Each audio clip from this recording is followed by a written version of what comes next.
She needs something to get into third. Very desperate situation. But that 4-pin looks really dangerous. It's starting to float out from UN Lord. There's and here it comes. Riichi, Pinfu, Dora 2. And we have Samura. How many? Ura 2 for the Hanemon.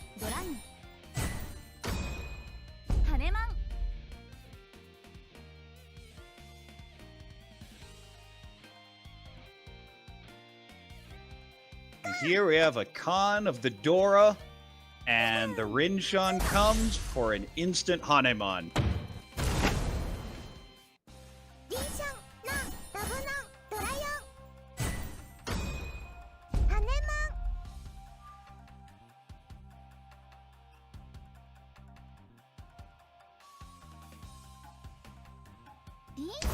Riichi Chitoitsu waiting on the very last East.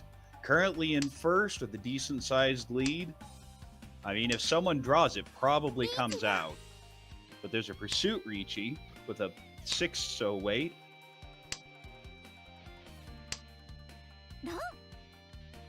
And it comes out immediately after the Riichi for Riichi Chitoitsu, and we have Ura, Mangan.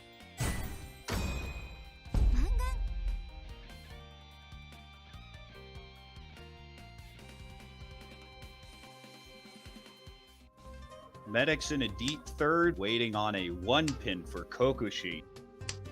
It's all last, and he really needs it. And here it is. Doesn't take the Sumo, takes the Furiten Riichi for the Kokushi 13. And draws it immediately. That is a way to come back in style.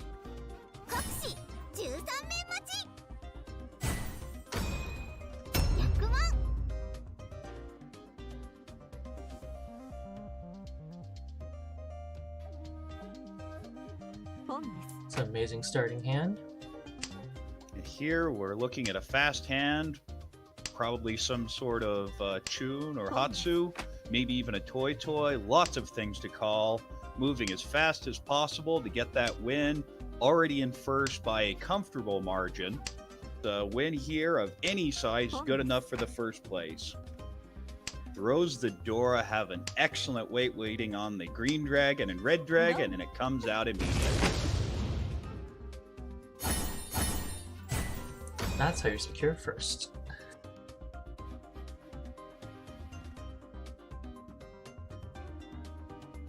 Is that a Furiten Riichi? In first, but getting a little scared as people are getting close. Needs to draw this. There's only 2 9-mon left in the wall. And there one of them is Riichi Sumo Pinfu Dora.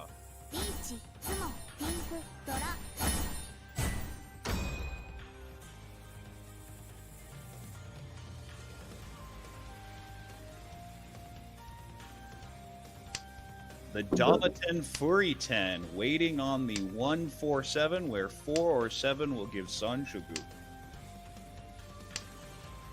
It looks like everyone's using the 1, 4, or 7 there.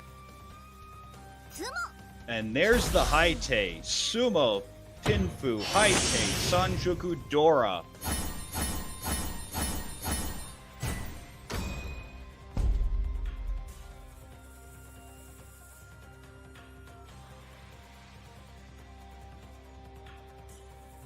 Here we have a Chitoitsu waiting on a Suji Trap 2-so. It's drawn immediately, and there's a Pursuit Riichi. But if they read into the 5-so, they might see that's a Suji Trap. All comes down to who draws it at this point. 3-mon versus 2-so, and it comes out here. Riichi, Chitoi, Dora 2. And Ura 2.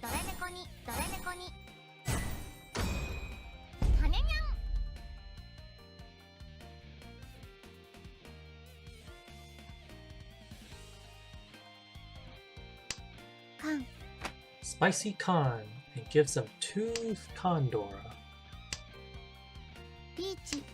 But there's a Riichi across.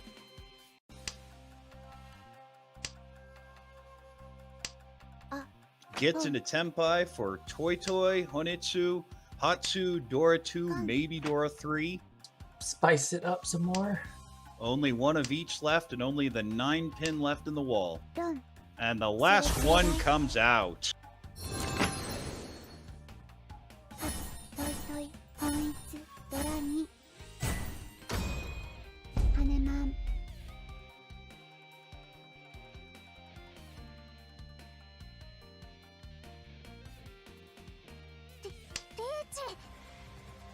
And a Chitoitsu waiting on Dora. A sumo will give Hanemon. Dealer trying to maneuver into Chanta somehow, but it's not going to matter when you sumo the Hanemon. I'm sorry, I meant Baimon with that aura.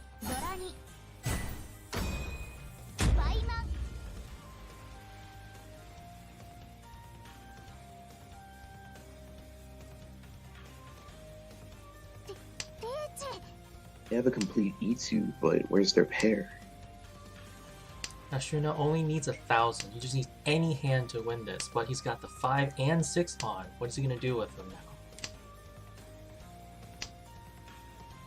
now? Now there's one. You could be on a 1-4-7 wave, depending on how that 5-6 plays out. Oh, and Umida also has enough points to get first. Has to call that. Can't really wait on the 1, so because it's dead at this point. Maybe the 2 will come out. And there it is.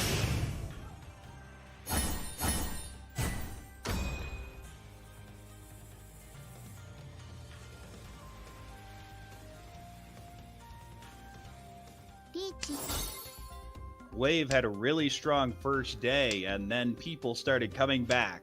And this is a game where he must get first to survive in the tournament. Here goes the dealer with a Kanshan Riichi on the 3-so for Sanshoku. And that's how you do it with the Ipatsu.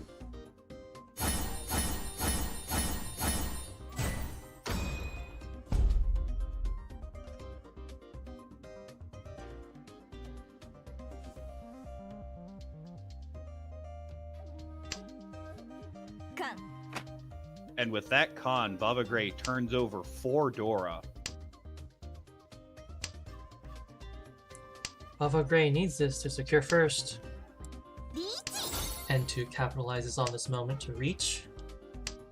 Baba Gray's not going to let them get away with that. And Baba Gray pairs up the 7-mon with a good weight of the 6-9 pin and draws it immediately. Riichi Ipatsu Sumo Dora 4. And an Ura for Baimon.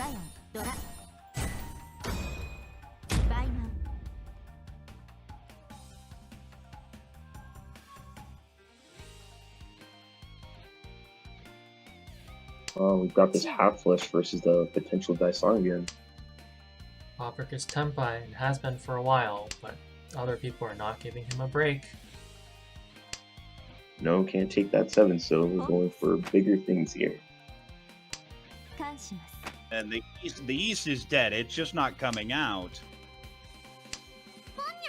Kelby trying for it. Sangen Tenpai.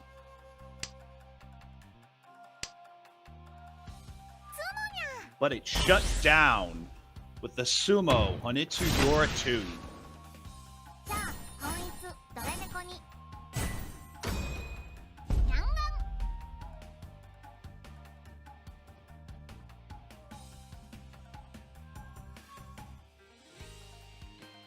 What an incredible 5th turn Junchan Riichi.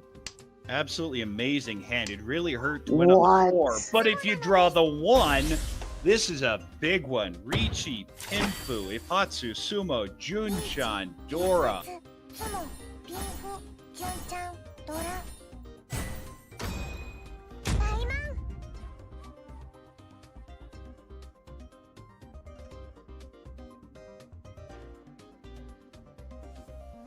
And Doku here is in one of the very last games of the tournament. Desperately needs a big win. Nothing short of a Yakuman is going to propel him into 16th place. And And that will do it with the Kokushi. Put an exclamation point on qualification.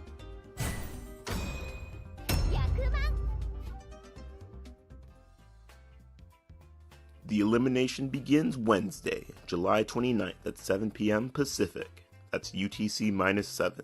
We'll see you there.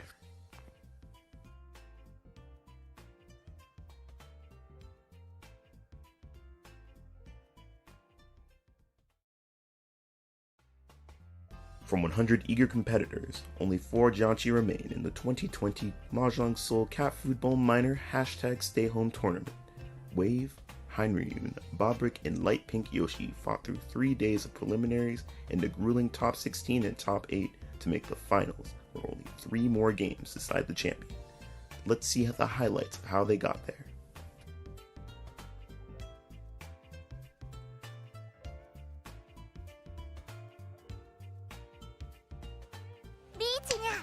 And there's a Riichi, but Wave has the double east, Dora 3, waiting on either the door or the green dragon, and it comes out for Hanemon.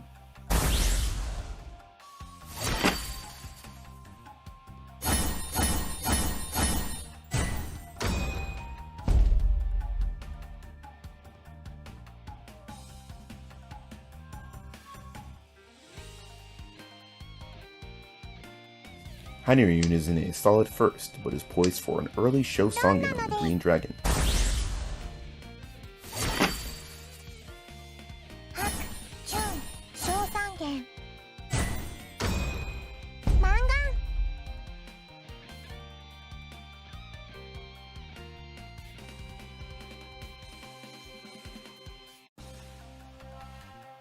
And Bobrick has a 3-sided wait with the double east wind, waiting on 258mon. And the Dora comes out immediately for a Patsu. Now, do we have Ura to kick this to Hanemon? And we do! 18,000 off the Ipatsu.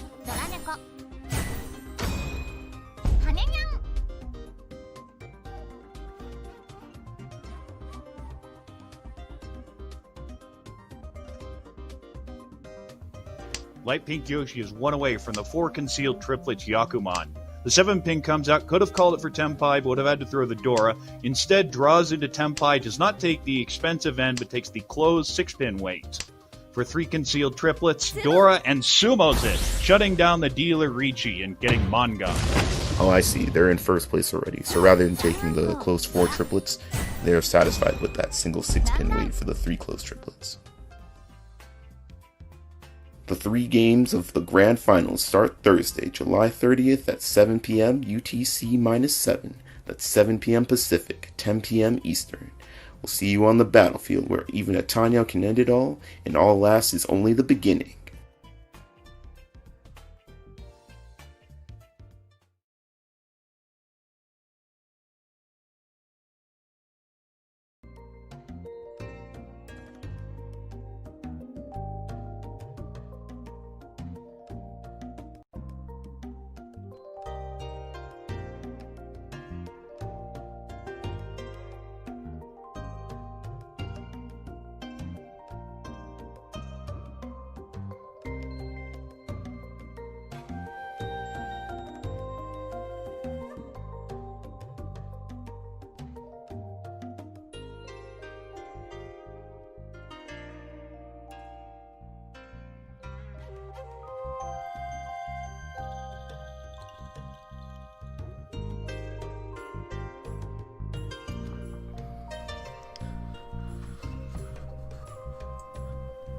Hello everyone, hope you're having a wonderful night tonight. I'm Panda Pfizer from RiichiOut, and welcome to the Mahjong Soul Catfood Bowl Minors #StayAtHome Tournament. We took the top 100 players that applied and pitted them against each other for 3 days. At the end of those 3 days, the top 16 players with the highest total score in their last 5 matches brought them to this point. And then we had the field go down to 4. Who will take the title of Catfood Bowl 2020 champion? We'll find out soon.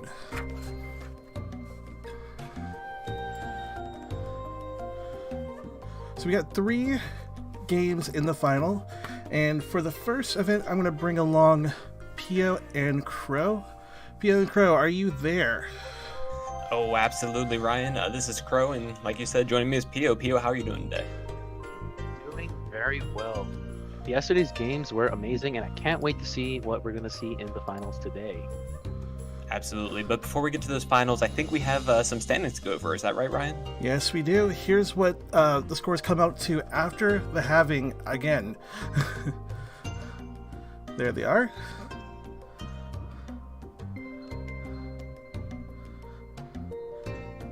All right, so definitely a few scores in there. So it looks like number 4 is going to be Wave. Now, we do have a few shout-outs and strategy tips from each of these players that they're going to be employing going through these.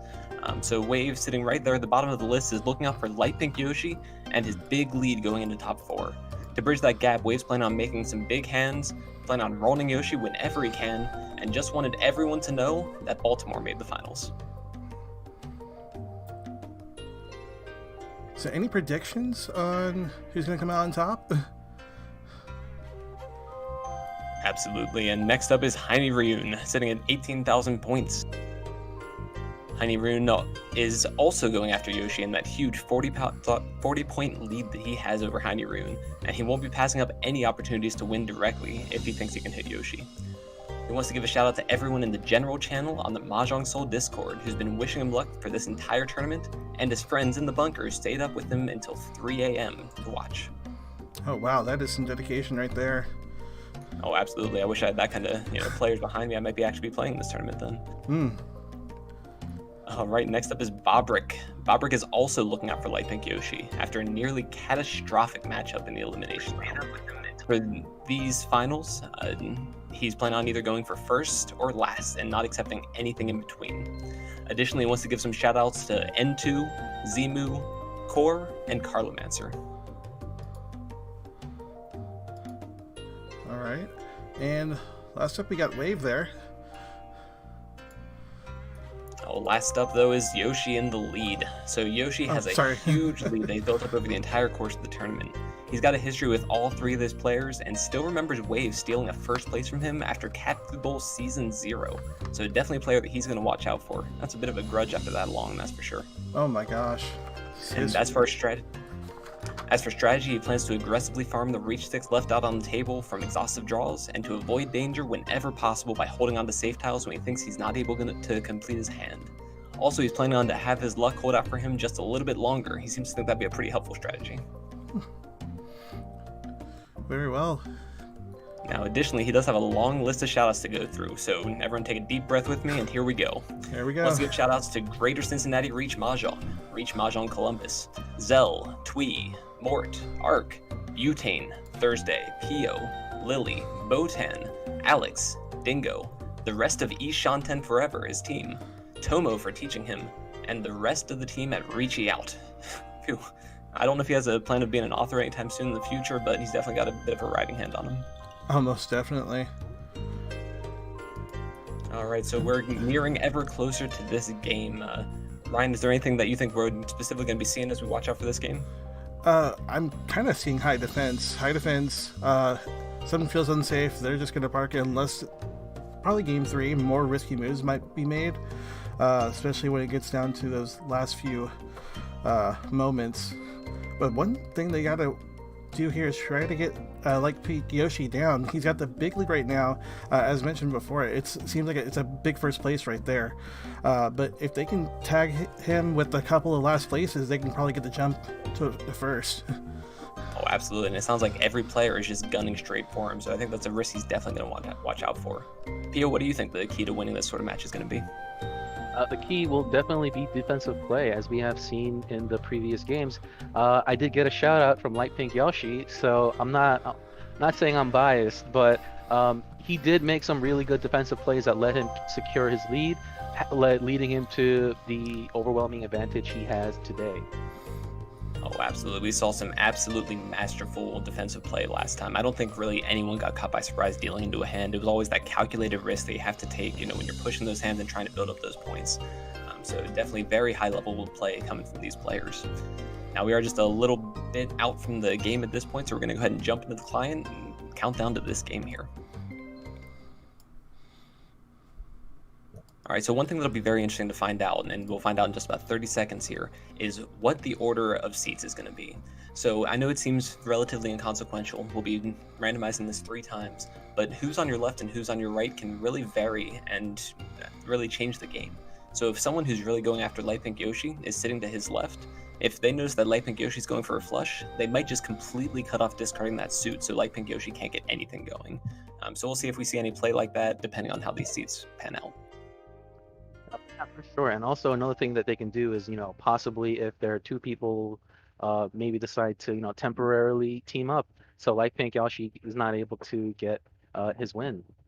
But we are in the game now, and it seems that Light Pink Yoshi is in the dealer's seat. Absolutely, and pretty decent starting hand for him here. He's got the 2 East Winds and definitely gets an immediate pull of that. So that's a great fast hand to possibly start out with here. And in just a moment here, we'll take a look at the other players' hands as well to see what they're working with. Yep, that is a base, 2-point base hand. He'll definitely take that, speeding up his hand as he goes along.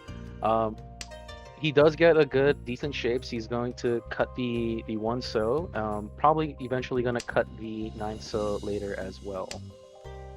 Absolutely, and it's a little bit awkward having, a couple of these weird shapes here. You see a lot of shapes near the edge with these 9/8s, but that is the sort of thing that we could actually see a mixed triple sequence here with the 7, 8, 9 in each suit if the cards fall just right.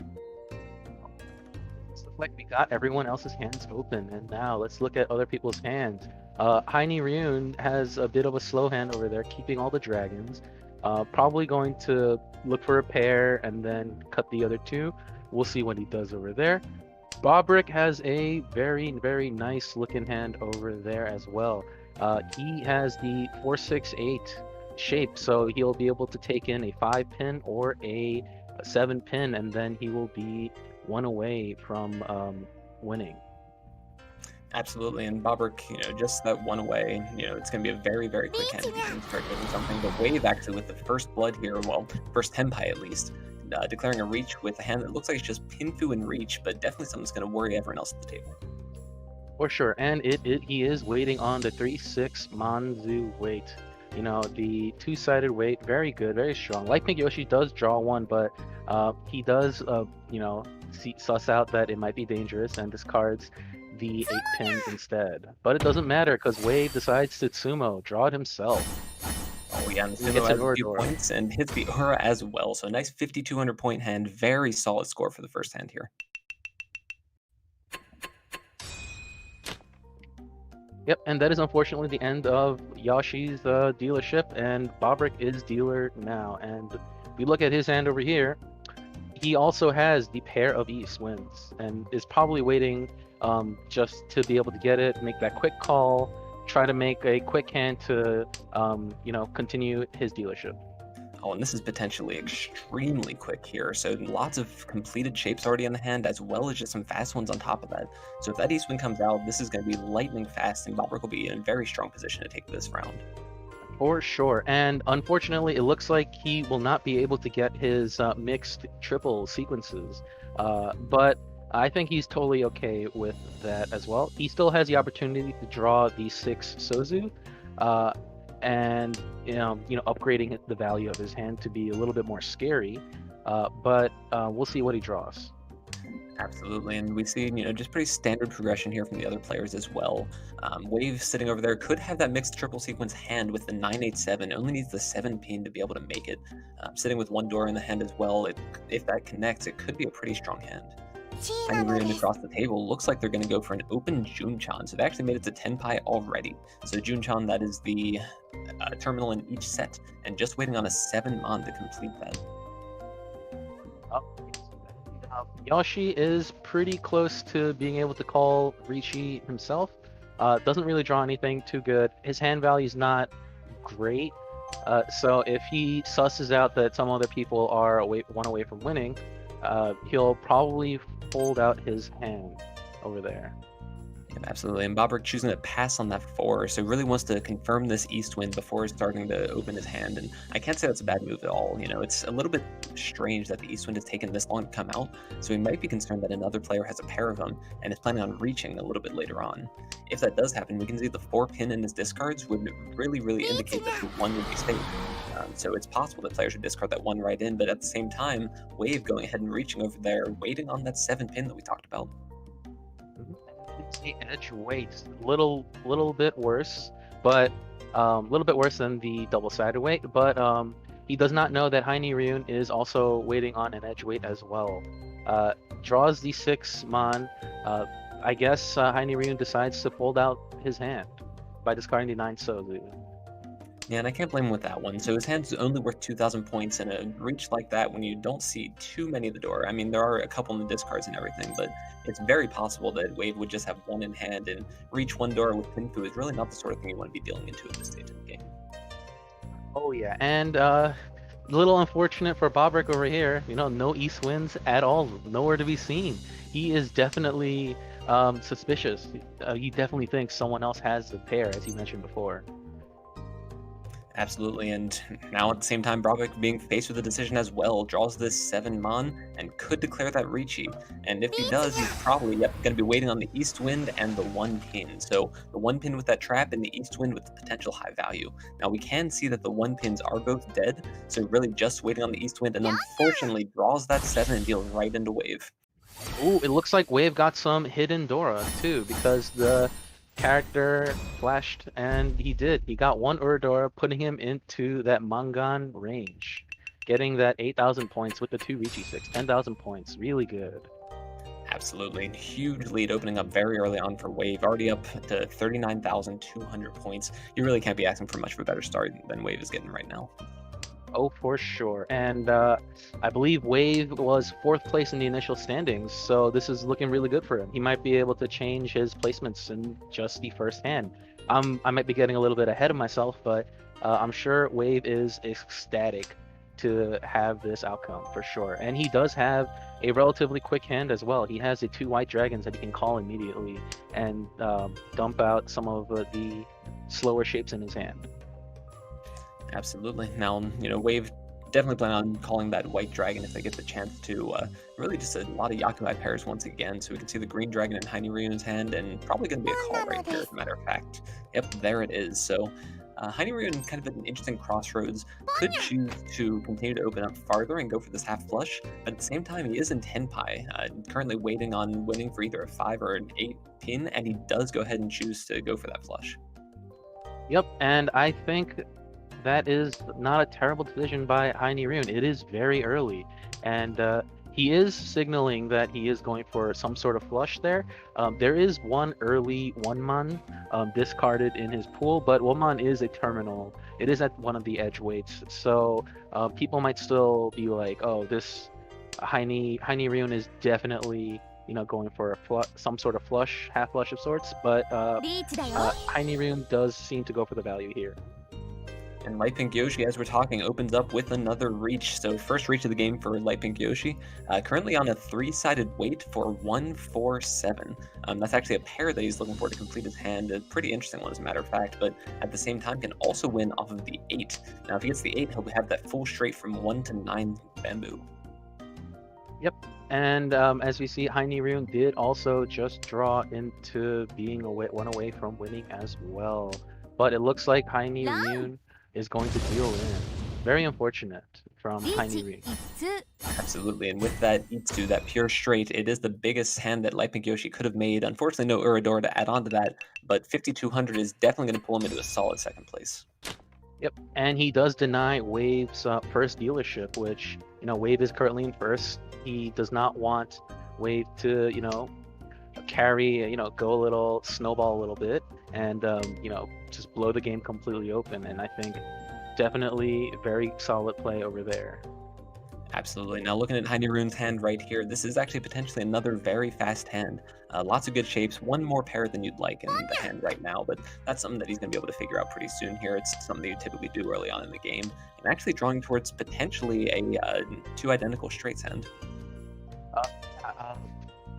Does have a lot of pairs, so he might have to cut one of his pairs over here. Immediately discards the 5 Sozu, so probably is committing to the 2 So or the 8 So being their pair. Maybe he draws a third one and then has to cut something else and somewhere else, but we'll see what he does. Absolutely. Looking around, Light Pink Yoshi has those 3 East Winds in hand, so already has a concealed Yakuhai, just trying to continue on and push forward and make a quick hand probably with this one. Yep, and as we see, Bobrick just drew a Dora. His hand shapes are a little bit awkward, so that's why he paused for a little bit, debating what to discard. Does in the end choose to discard one of his 5 So pairs. So now he has he has 2 runs that are a little bit too long, but these shapes can be converted pretty easily. So he decides to keep both to keep his hands and his options open. Absolutely. That's one thing that you see a lot when players are trying to build towards a Pinfu hand, where they have a completely concealed hand made of nothing but runs. It's relatively lower value than the other Yaku, but it is the sort of thing that you want to go for if you want to build up just a little bit extra in your hand. We can see Wave going for a half outside hand over here. The half outside hand having a terminal in each, a terminal or honor in each of their, each of their shapes. He does have like 1 extra shape, so he'll have to cut something eventually. But I imagine it will be the 1 mod, depending. He does draw Dora right now, so maybe he changes his mind. Nope, he doesn't. He stays strong, commits to the half outside hand. Absolutely, and I think that's a good play here because keeping that 5, especially holding on to it late, it'll be very, very dangerous late. But right now, if you were to hold on to it, he wouldn't have a Yaku even. So that's the sort of thing that you can't really, push and play super aggressively if you don't have a Yaku just yet. Yeah, it's definitely a liability if you keep it too long for sure. Light Pink Yoshi decides to, make an early call. He does have a Yaku. So he doesn't mind opening his hand up a little bit to increase the speed. Ryun over here does complete his identical sequences, and so now he's waiting for ideally a 6-9 Manzu or a 3-6 Pinzu. And I also additionally could also get the 5 Pinzu, but then he would lose Pinfu. He would lose a point there. So ideally he would not draw that. Absolutely, and one other interesting note about this hand too, if he's able to draw the 7, 8, or 4, you could actually be on the Chi Toitsu hand, that's a 7 pairs hand, but instead does draw the 3, which is going to be a little bit more value in the long run most likely. Waiting on the 6-9, so a very good wait for Ryun as the dealer here. Yes, it is a little bit unfortunate that he is waiting on Manzu, which there's only 1 Manzu in his entire discards, so people might be a little more suspicious of Manzu over here, and a little bit more, freely discarding the Sozu tiles, of which, Ryun has a lot in their discard pool. Absolutely. Light Pink Yoshi picked up on that immediately and broke a hand that was ready to win to hold on to that 6 mon. So great plan there. Light Pink Yoshi choosing not to deal in too quickly to this hand. Yoshi did have the option of calling that 2-pin, but chooses to not and gets rewarded by filling out a shape with the 6-7 Manzu, and now he is waiting on 5-8 Manzu, and Ryun is waiting on 6-9 Manzu. The Manzu are very dangerous. And we look at Bobrick too. It looks like he's also waiting for some sort of Manzu shape as well, Crow. Yep, that's a 4-7 Manzu, and if he gets the 7, that's actually another mixed triple sequence with the 5-6-7 over there. So potentially a very valuable hand for Bobrick if the right tile comes out. Yep, and as we see, Wave is terrified to get rid of his East Wind. Does not see any East Winds out. Has to definitely, cutting his own hand, playing defensively, because everything looks very scary from his point of view. Absolutely, and Light Pink Yoshi, nope, doesn't matter. It looks like Bobrick is able to sumo, so that's a Reach Sumo Pinfu with 1 Dora. It's another 5,200 point hand. We saw something very similar to this from Wave in the first round. And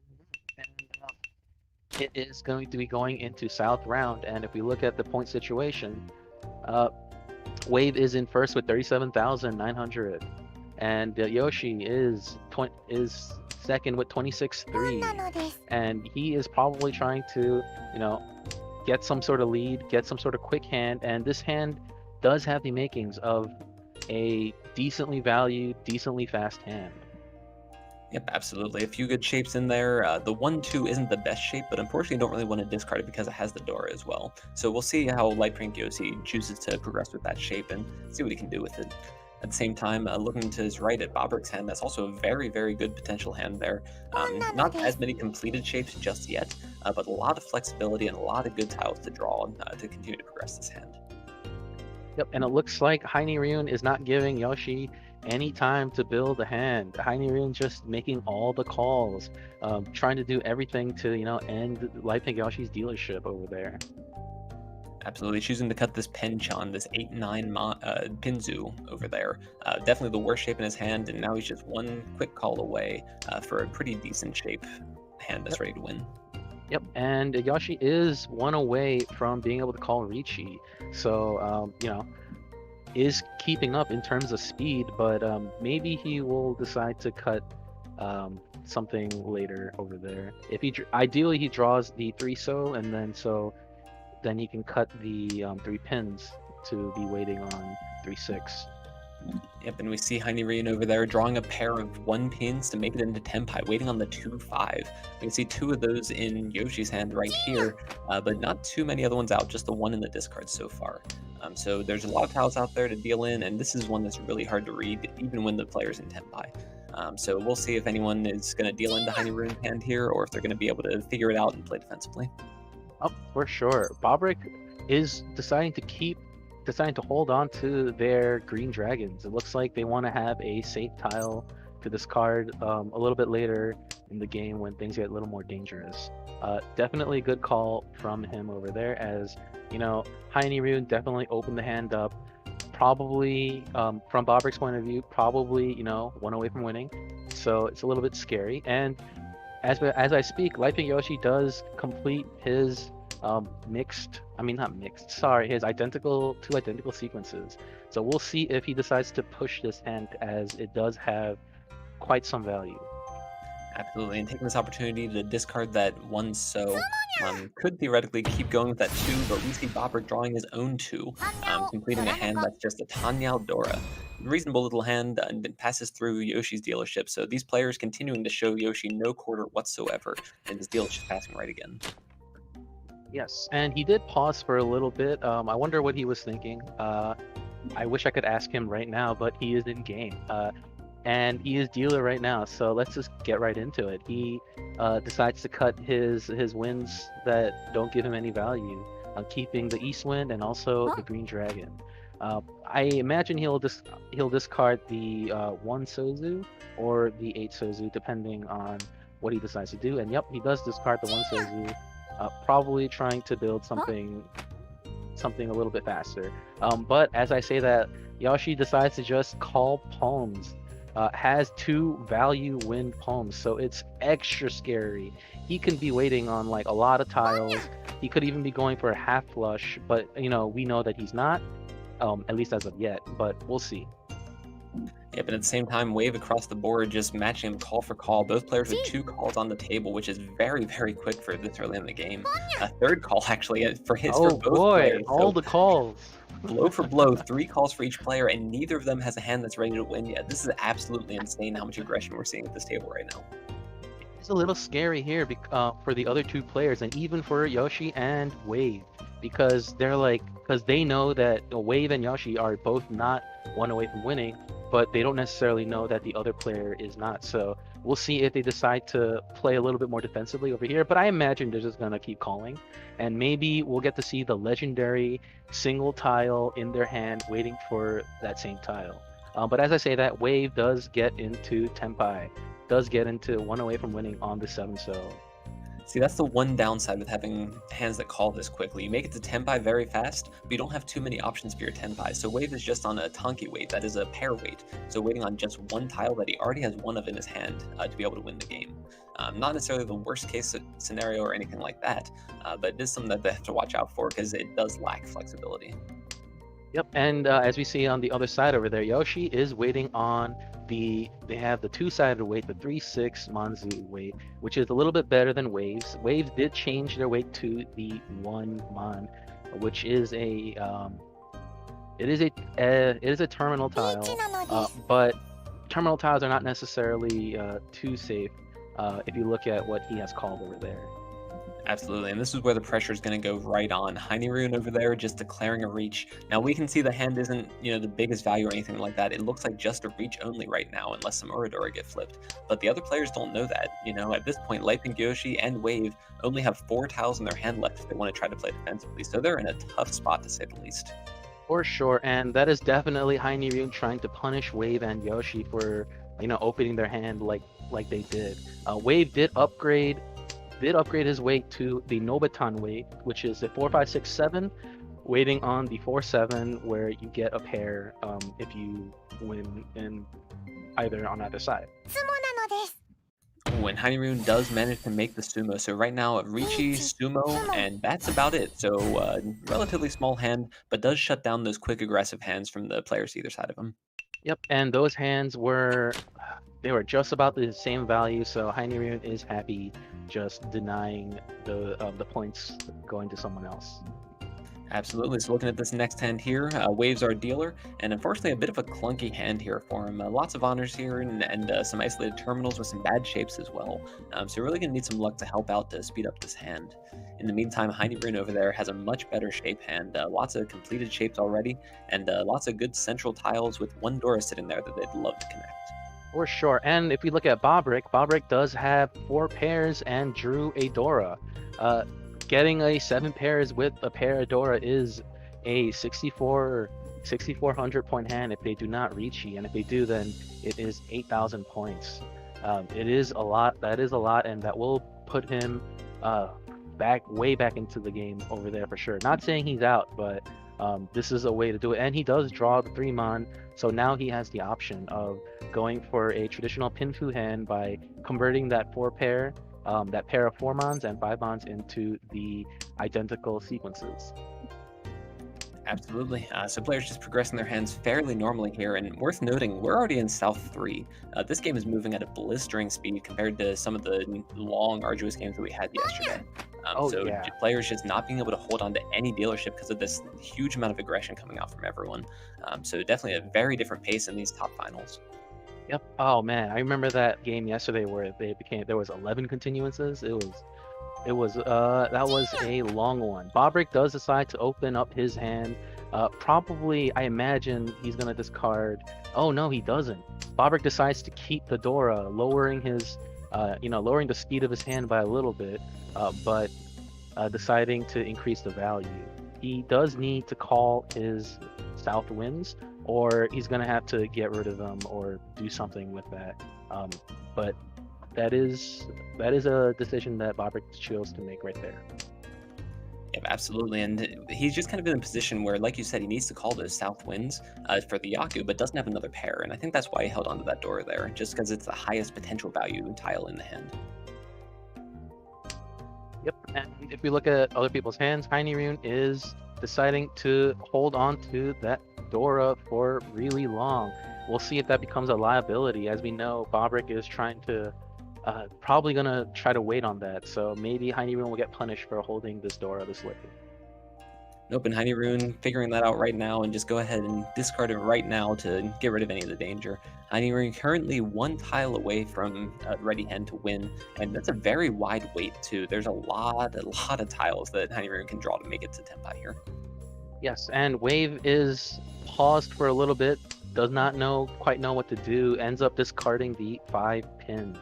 Bobrick doesn't really draw anything too useful, draws the green dragons, and before draws a Tuso, nothing that, increases the progression of his hand over there. If you look at Yoshi, looking pretty good over there, is 1 away from being able to call Riichi. Maybe we'll get that 2 identical sequences, but as I say that, Rune just calls that Riichi button. Yeah, absolutely, and I think we'll probably see quite a few players folding here, but as I said, that Bobrick does manage to find that extra South Wind, so he's actually waiting on the Dora tile, which, typically would be the sort of thing you don't want to discard into a reach like this, but we can see in Rune's discards, there's already 1 there, so he really could trick another player into discarding this Dora into him. We'll see if he can keep that. No, actually chooses to use that as a safe tile and switches the weight to the 7 pin. Yep, and interesting to note, and it's very notable right here, Bobrick is in Fruity 10, which means he has one of his winning tiles in his discards, which means he cannot win off the 7-pin if someone else discards it. That's pretty rough on him, but we'll see if he decides to cut that 7-pin. It is a little dangerous because it is next to the Riichi tile that Heine Ryun called, on Riichi, the 6-pin.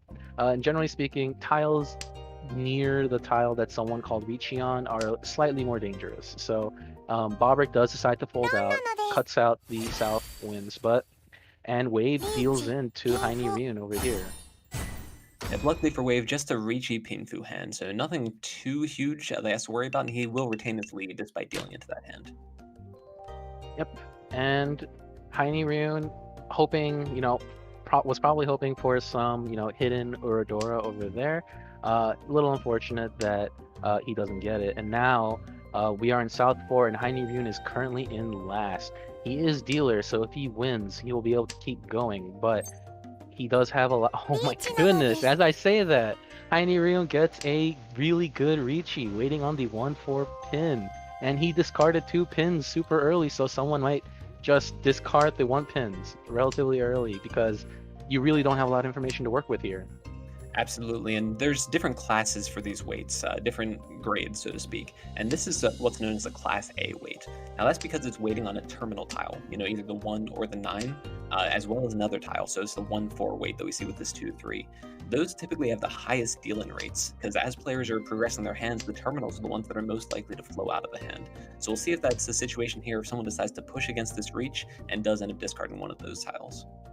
Yeah, and as we can see, 2 of the 1 pins are taken up in other people's hands. Yoshi and Wave have 1, and Bobrick has 2 of the 4 pins, which means there are 4 other tiles, 2 of each, 2 1 pins and 2 4 pins that are in the wall, or maybe possibly even the dead wall. Heine Ryun still keeps discarding more pinsy. This is, oh man, I can't imagine someone not discarding the one pins over here, unless if Bobrick draws the 3rd 4 pins, it'll probably be stuck in his hand. But as I say that, Heine Ryun emotes and takes the sumo to continue their dealership. Yeah, they've all been small hands, but I think that's about 3 wins in a row now for Heine Ryun. Is that right? So this is really some flow that Heine Ryun's getting right now. We'll see if he can carry it through, but that win does pull him out of 4th place and just barely a stone's throw away from 2nd. Yep, and the bonus points that you get at the end for your placements really do matter over here.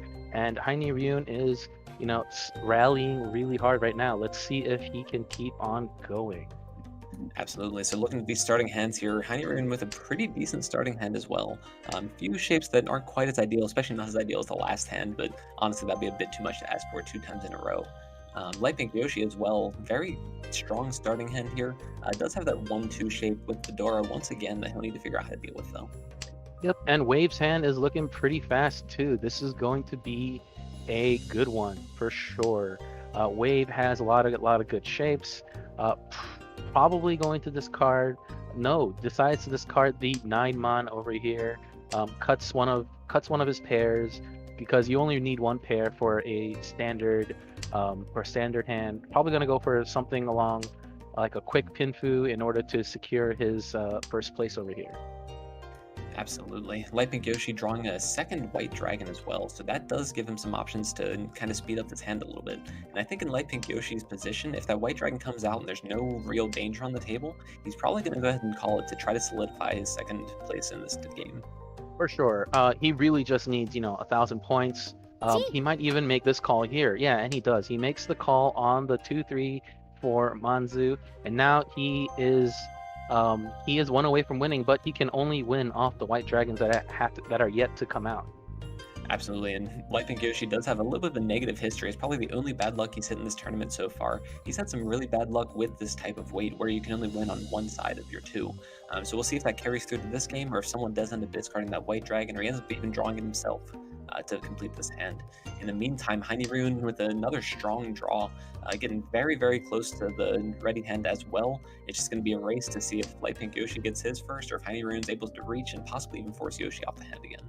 Yep, and Heine Rune does have the option here to try to go for a mixed sequences here, the 6, 7, 8s in all three suits, and does decide to go for it. Goes for the value, cuts the 9 Sozu, and now eventually probably going to cut the 6 Sozu.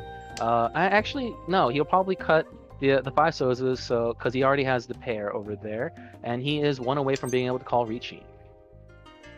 Yeah, absolutely, and it's really just going to kind of depend on what comes out at this point. Narration does have a lot of options for what to draw to make it into Tenpai, but still no white dragon seen at the table at all, and there's only 36 tiles left in the wall. Pretty unlikely situation to be in. Yep, and he might even call this 6-pin right here to lock in his mixed sequences, and he does. He'll for sure discard the 5 Sozu and is now waiting on the 4 7s. Oh, but as we can see, so it turns out that Wave was waiting on that tile, but choosing not to take the win there. Not sure exactly what that decision was. That's definitely some high-level play that we're seeing from Wave. It looks like he might be trying to target Yoshi directly, like he was saying in his profile. Yeah. Trying to, this is, a game for, overall placements. And so while Wave is kind of happy with his first place here, looks like he's not. He wants to be able to win off Yoshi and, increase the point deficit that they currently have. Absolutely. There's a few ways to do that, either by sumo, and they must have suspected that with no one else at the table really being, reaching or anything like that, it's relatively safe to go for this sort of play. So definitely a high level one. I'm not sure I would have seen that myself, honestly. Yeah, and it's something that, man, I don't know if I could do it if I was in Wave's position. I might just take the win here, but Wave is out for blood, and we'll see if he gets rewarded for this play. Absolutely, and still no white dragons. Now we're getting to the point in the game where, unfortunately, even though Light Pink Yoshi has been ready to win for a very long time, when people draw the white dragon and see that there's none on the board whatsoever, it's a lot more likely that they're going to suspect danger and possibly even avoid discarding it. Yeah, that being said, Narration probably is going to... I imagine if Narration draws it, he'll probably discard it because he needs to keep his dealership right here. So a little bit. I don't know what he's gonna do if he draws the white dragon. Hope he doesn't. Yeah, absolutely, and still no white dragon with only 2 tiles left in the wall. This is absurd, honestly. I've never seen quite this sort of thing happen here. And Wave drawing a very, very dangerous tile for the last draw. They're all in the dead wall. That is so unlucky for Light Pink Yoshi, and that's. I mean, he doesn't know because he might, for all he knows, Bobrick and Wave had them in their hand and decided to fold out. But we, as the casters, know that they were both in the dead wall. That is so unfortunate. Absolutely. So we'll see how this works out for Wave. Could have ended the game there, but instead does open up a hand with 2 Dora, 2 Dragon Dora as well over there. So if someone does end up discarding one of those white dragons, which we can see in both Bobrick and Light Pink Yoshi's hand, he could be on a very, very fast track to a full Mangan. Oh, scratch that. Make that a Hanemon. A Khan gets called by Bobrick, and now the white dragon is a double Dora, which makes it even more unlikely to come out, though. This is a South 4 round. Wave is more than happy to... I guess he's happy that he passed up his win last hand. If he wins this hand, it's like you said, a Hanuman. 12,000 points, which will put him at 4,400. But Narration does get into Tenpai. I can't imagine he won't call this Ricci. Yep, and he does. Absolutely, and it's a very, very difficult position to be in. It's not a great weight. It's that Tonki weight, that pair weight that we were looking at before. So there's only 3 9s left in the game that he can win off of. But once again, other players don't know that. This isn't the first time we've seen these fast reaches from Narration, and last time it wasn't even a bad weight or anything like that. So these players, definitely with the 2 Dora indicators over there, are going to be very concerned about what could be in Narration's hand. Oh, for sure. And Light Pink Yoshi does draw a 9-pin. A 9 Manzu. Keeps it in his hand. He does still hold on to the white dragons because I'm sure that white dragon is dead. Like if Narration is waiting on that and Yoshi deals in, it's pretty bad. And it'll put him easily in 4th. Absolutely. If the Honey Rune was waiting on that, the absolute minimum this hand would be worth would be 12,000 points, which is something that Light Pink Yoshi just can't afford.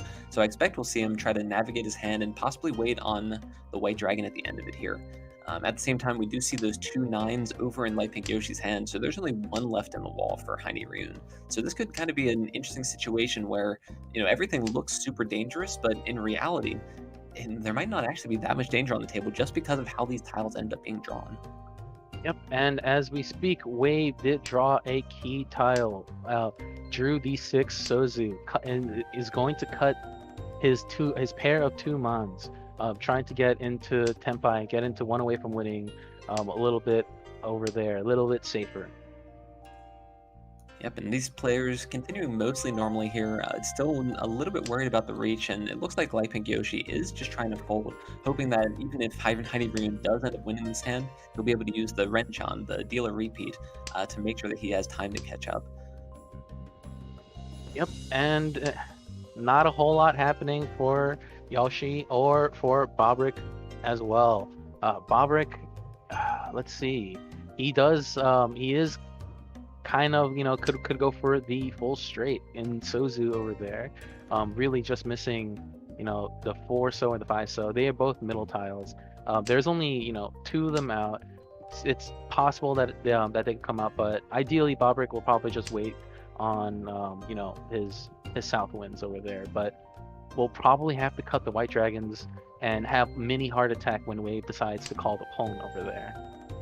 Oh wow, and actually choosing to avoid it here could have been in Tenpai, waiting on just the 3 mon, but chooses to forego it just to avoid discarding that White Dragon. He's probably thinking as well that, he doesn't see any at the table. There's a dealer reach over here. It's just not safe to discard that at all. So making the safer play and just holding on to that White Dragon. For sure, it definitely looks like death for Bobrick and Light Pink Yoshi. Wave, if Wave runs out of safe tiles, may try to cut it, but it's still really risky. Absolutely, and I think he's mostly good on safe tiles here, and we do see that he did draw that other 9 mon over there. So all the 9 mons are out, there's none left in the wall. The only way Honey Rune could win at this point is by either Light Pink Yoshi or Wave discarding in. At the same time, Bobrick over there is continuing to progress on the path to Honitsu, that half flush, with the open set of wins and then almost nothing but bamboo tiles. Unfortunately, we can see that at some point to do that, he's going to have to drop that White Dragon because it doesn't look like that's going to come out from anyone's hand at this point. Yep, for sure. The only other option that he has is if he draws another 9 Sozu, or just calls it, and he might just go single waiting on the White Dragon, and he does, which means he will also be at the draw. He will also be in Tenpai. Absolutely, and it looks like at this rate it's only going to be Bobrick and Honey Rune in Tenpai. Both Light Pink Yoshi and Wave have folded pretty considerably here, which makes a lot of sense given the point situation, and that will be it. And revealing the hand, and Honey Rune unfortunately not making that weight that he'd reached for on turn 3. Yep, but I think Honey Rune's kind of okay with that, gets to continue his dealership, and the hand wasn't really worth a whole lot over there, so I think he's a little bit relieved that he didn't deal into someone's 2 White Dragon hand. Absolutely, and once again, a monster potential hand opening up for Honey Rune. Lots of central tiles for a potential Tanyo hand if he decides to open it with 1 Doro with that 3 so over there. So potentially another very fast one that could catapult him up into 2nd place. Light Pink Yoshi, not quite the same story, unfortunately. Lots of slower shapes, the 2-4 is a little bit more open, 8-9 on the edge. There's just lots of shapes that could use a little bit of improvement over there. Yep, and if we look at Wave, shapes are a little clunky as well. Does draw a really good 5 Sozu over there, but decides to go for the super speed, cuts the Dora immediately. The Dora is not necessary for his hand. I imagine Wave's gonna discard one of the honors if he draws something else, and he does. He draws the 7 Sozu, completing their 5-6-7 Sozu run. Will probably eventually cut the North Wind and go for some sort of Pinfu over here. Maybe he'll try to snipe Yoshi again, but maybe he won't after failing the last time. Yeah, we're still keeping an eye on that play and how it's working out for him. And at this point, it's been, 500 points minus or something like that. So no real huge difference or anything for Wave just yet. So still a good opportunity to get a win here and make that play count. Honey Rune does get into a pretty good shape to be able to accept a lot of tiles to call Ricci. It's a very good Ishanten, which is one away from calling Ricci, and that is a very good, decent base value for his hand. Absolutely. Can pawn either of the sixes if they come out, or cheat a bunch of different tiles as well. So definitely going to see if he does decide to open it, or if he wants to keep it closed and go for the higher value. If this hand is closed, it's going to be a minimum of 7,700 points, plus the reach stick in the center of the table if he ends up getting it. And he does draw the tile for a 3-sided weight, waiting on 258 Mon. This is a very good weight, 3-sided, as you said before, 258. They are a little bit taken up in other people's hands, but Heine Rune, I think, is going to be happy if he self-draws it. I mean, of course, he does get an extra point, but as I say that, Bobrick decides to pursue this dealer Ricci because Bobrick is in last place and he must push.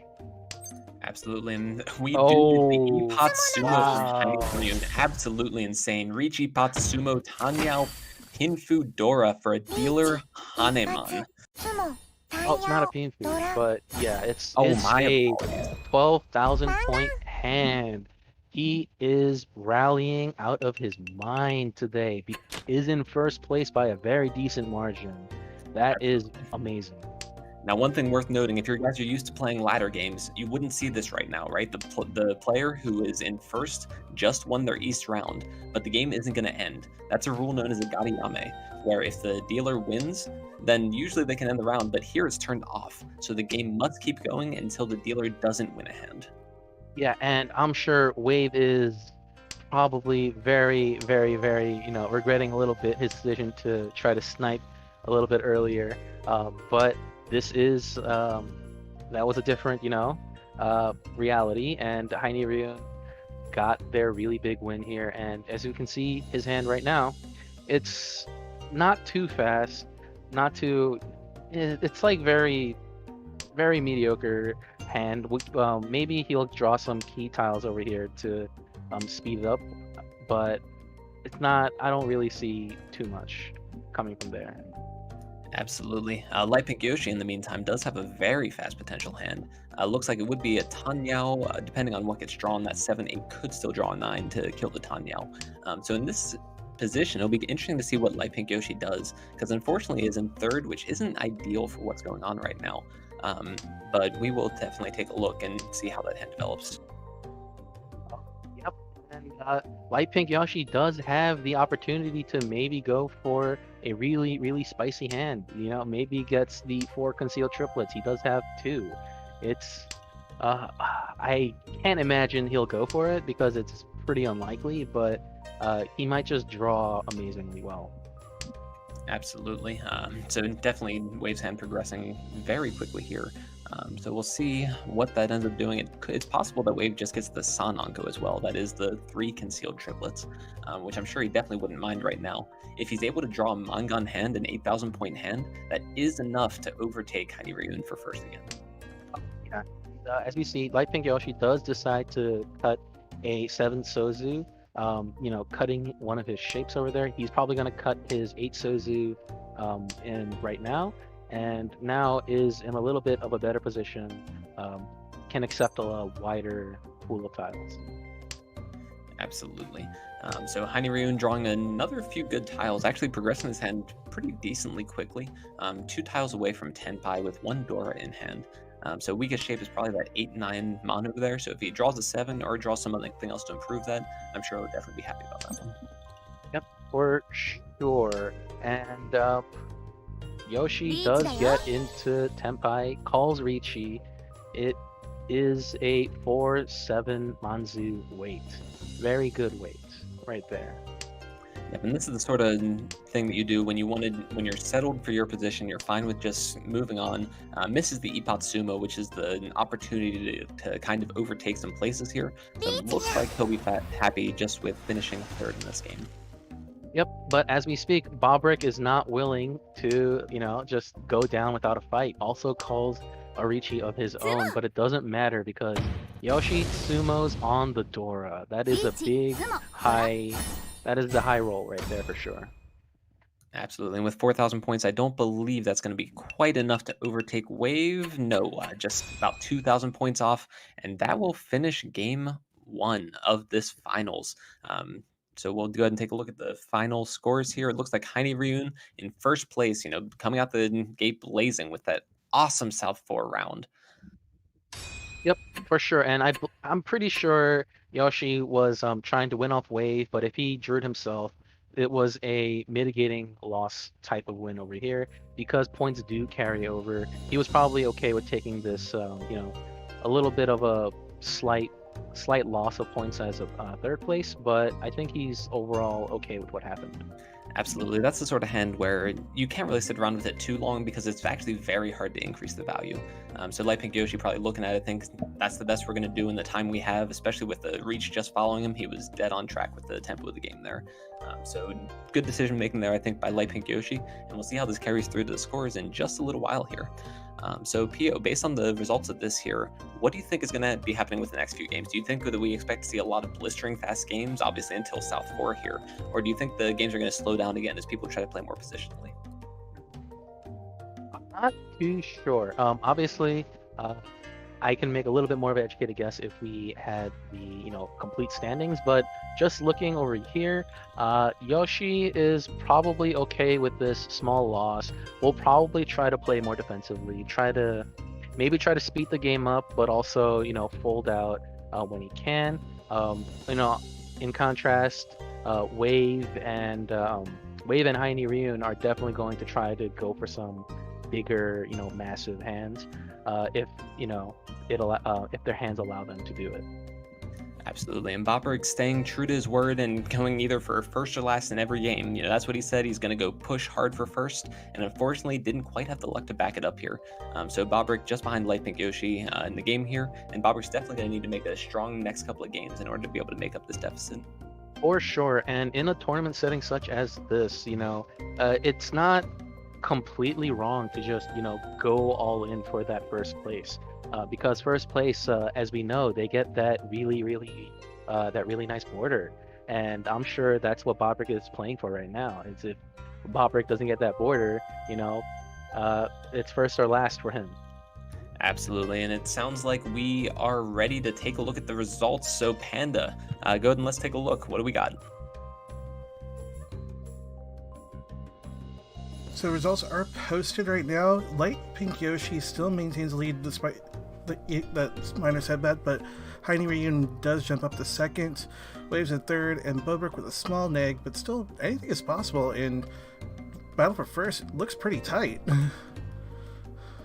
Yep, absolutely. I completely agree with that. So Light Pink Yoshi, not necessarily the ideal start for him, but being in first, he's still in a decently comfortable position at least. So now what we want to take a quick look at, we want to take a look at the logs of the game. So now those of you at home, if there's a tournament like this, in most tournaments anyway, all the logs are kept so that players can view them later. So Panda, could you take us through how to take a look at logs in tournaments like this? Certainly. So when you're in the main screen here, and you'll hit let's go to the main screen. Go to the tournament match, tournament lobby.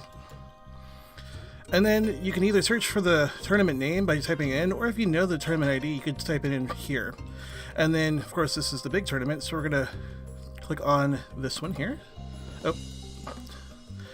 And then the logs are sitting here. And the most recent match was this one here. And then you can hit view, and then start looking at the matches. You can look at it by round, and you can also move the turn counter as well. Is there anything you want to see in particular? Oh, absolutely. We took a few notes here as to different positions that we would like to take a look at in this game. And I think the first one that we wanted to take a look at was in East 1, about this card 5, give or take. Yep, so if we switch over to Wave's position over there, it was actually a pretty interesting situation to be in. We see that he discarded this 9-so pretty quickly. So 9-so coming off the 6-7-8 shape, choosing to hold on to this white dragon.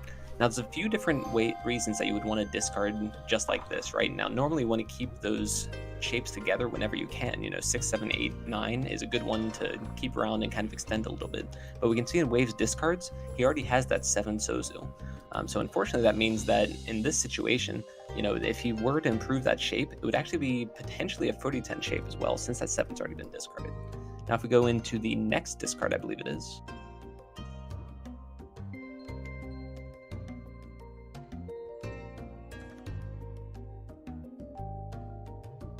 Yeah, so we see a nice quick reach here.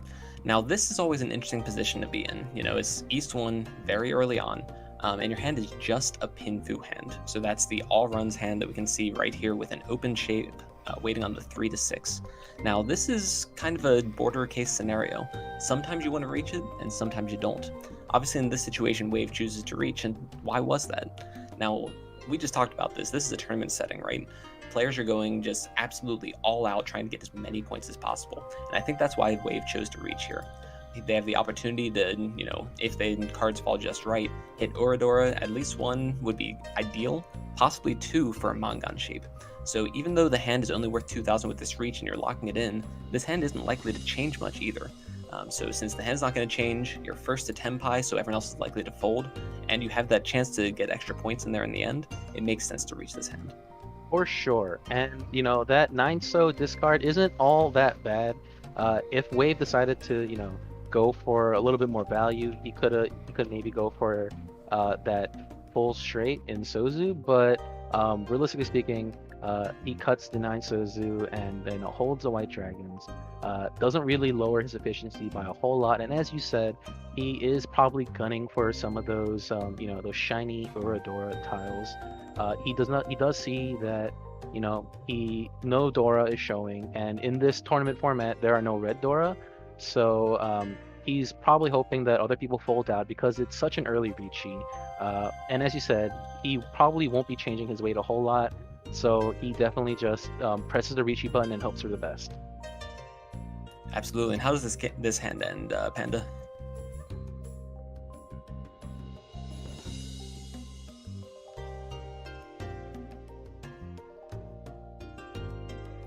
So we see everything progressing fairly normally, lots of defensive play and everything coming in here.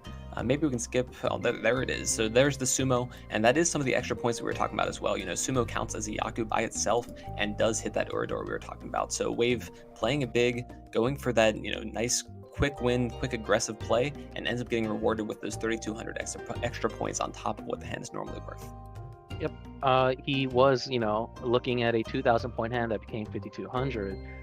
Definitely, more than double. Is of course happy to, get some extra points over there. Does set him up pretty well. What's the next hand that we have to look at, Jake? Looks like it's East 2 discard 7 is what we want to take. So once again, fantastic navigation tools built into the game here. And it's discard 7 from Wave. So we see this hand right here. Before we get to the discards, so this is a shape that can be that 7, 8, 9 Sanshoku that we talked about a little bit in the game. And it's always kind of an interesting situation to be in, Having that 8, 9 pin is actually very inefficient, right? It's a very hard shape to complete. So it's interesting to see when he goes ahead and discards.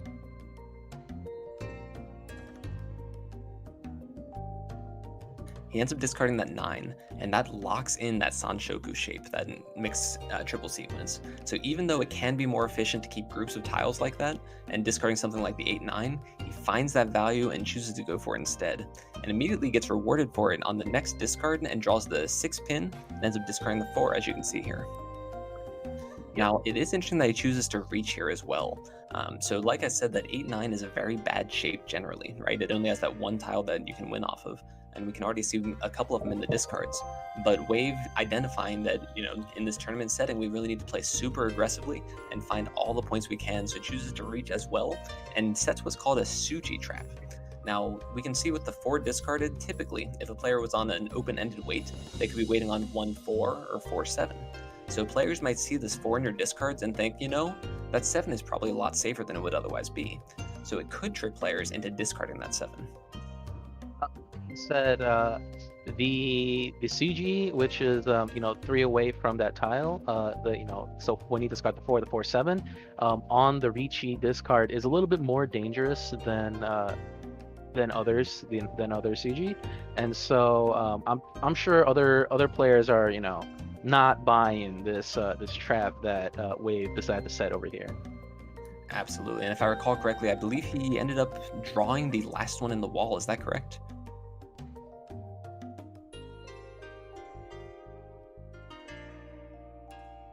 Now, a few other features, sometimes you can see it's a little bit slow to come through and, click one by one with tiles like this. So you can actually use your scroll wheel as well, which Panda will demonstrate right now, just to really speed through the game very, very quickly.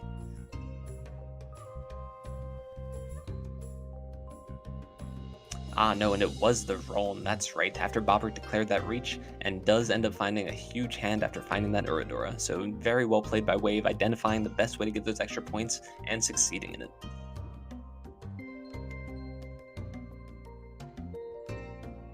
So Pio, did you have any hands you wanted to take a look at?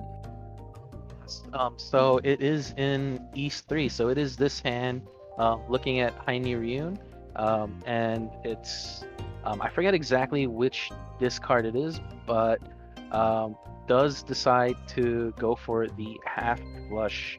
So if we can scroll a little bit, Ryan, Panda?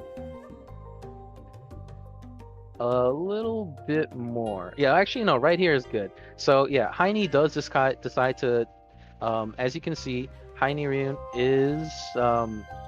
is in Tempai, is 1 away from winning. But this hand, if he decides to cut the 7 Manzu right here, is really only worth 1,000 points. And this is a tournament setting. He wants more. 1,000 points doesn't really do a whole lot for Heini Ryun here. Yes, he stays in second place, but this is not about second place over here. He wants first place, so he will cut the 7 pin right here, and we'll go for the half flush. Panda.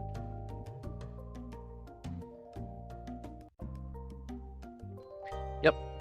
And discards a 6/7, holds on to the 1/9, keeps going. If we can speed it up a little bit.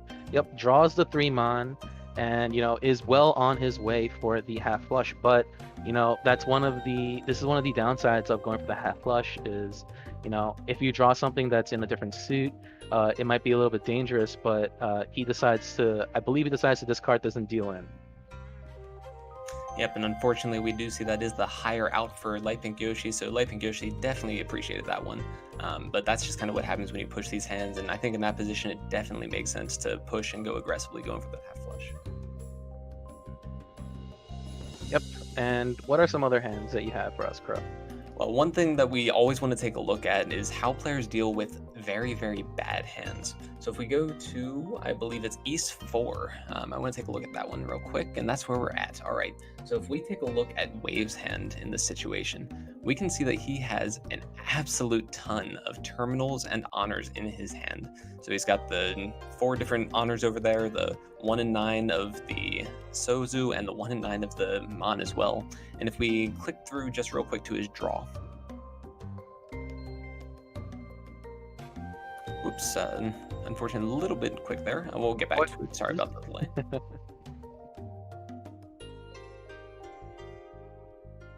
So just a quick spoiler. So in this situation, he actually does end up drawing another honor tile.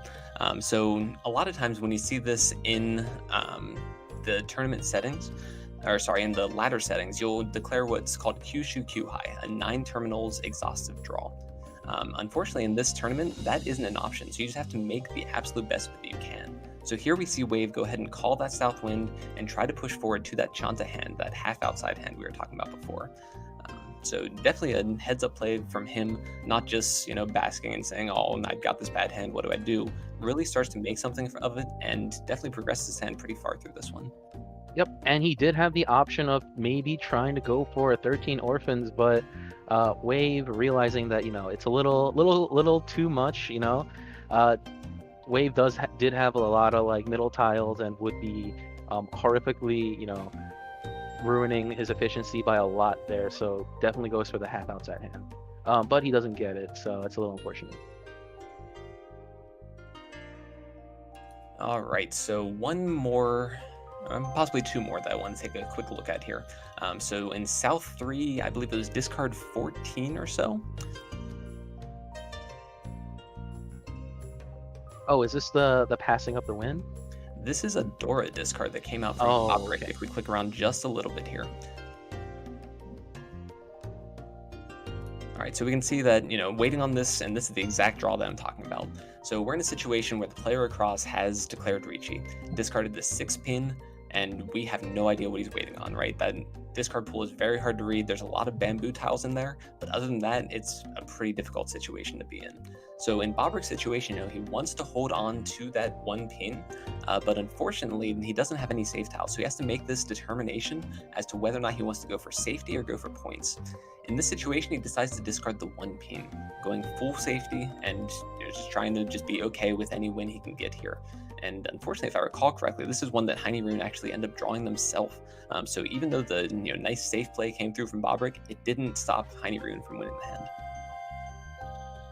Yep, and that is a little, something that you can't really do a lot about is people self-drawing their tiles. Bobrick did play, safe, as you said, discarding the 1 pin, the Dora. It hurts a little bit because he's lowering the value of his hand by a lot, but lowering the value of your hand is a lot better than dealing with someone else's hand. And so if we can go, Panda?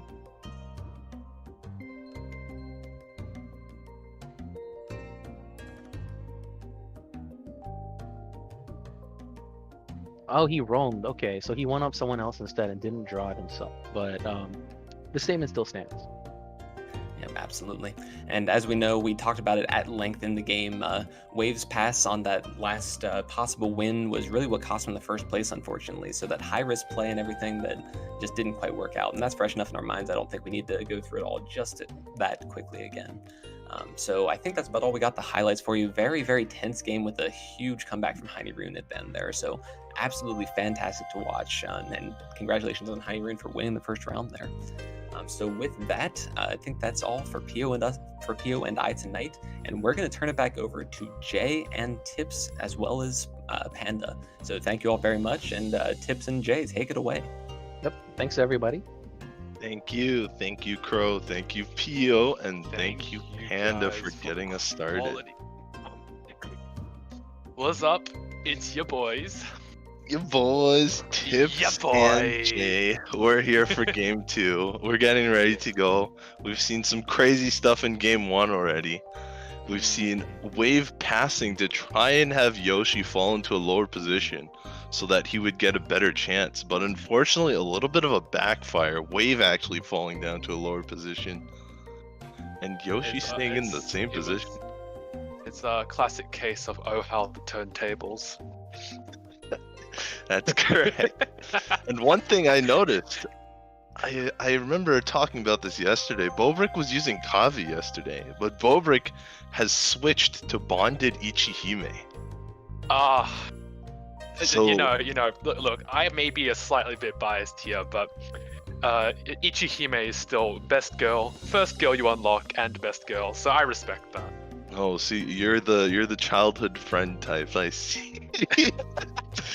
But the Pwnecats are why you gonna call me out like that, dude? Come on. But here we are. We're going into the second game. Bobrick as first dealer here.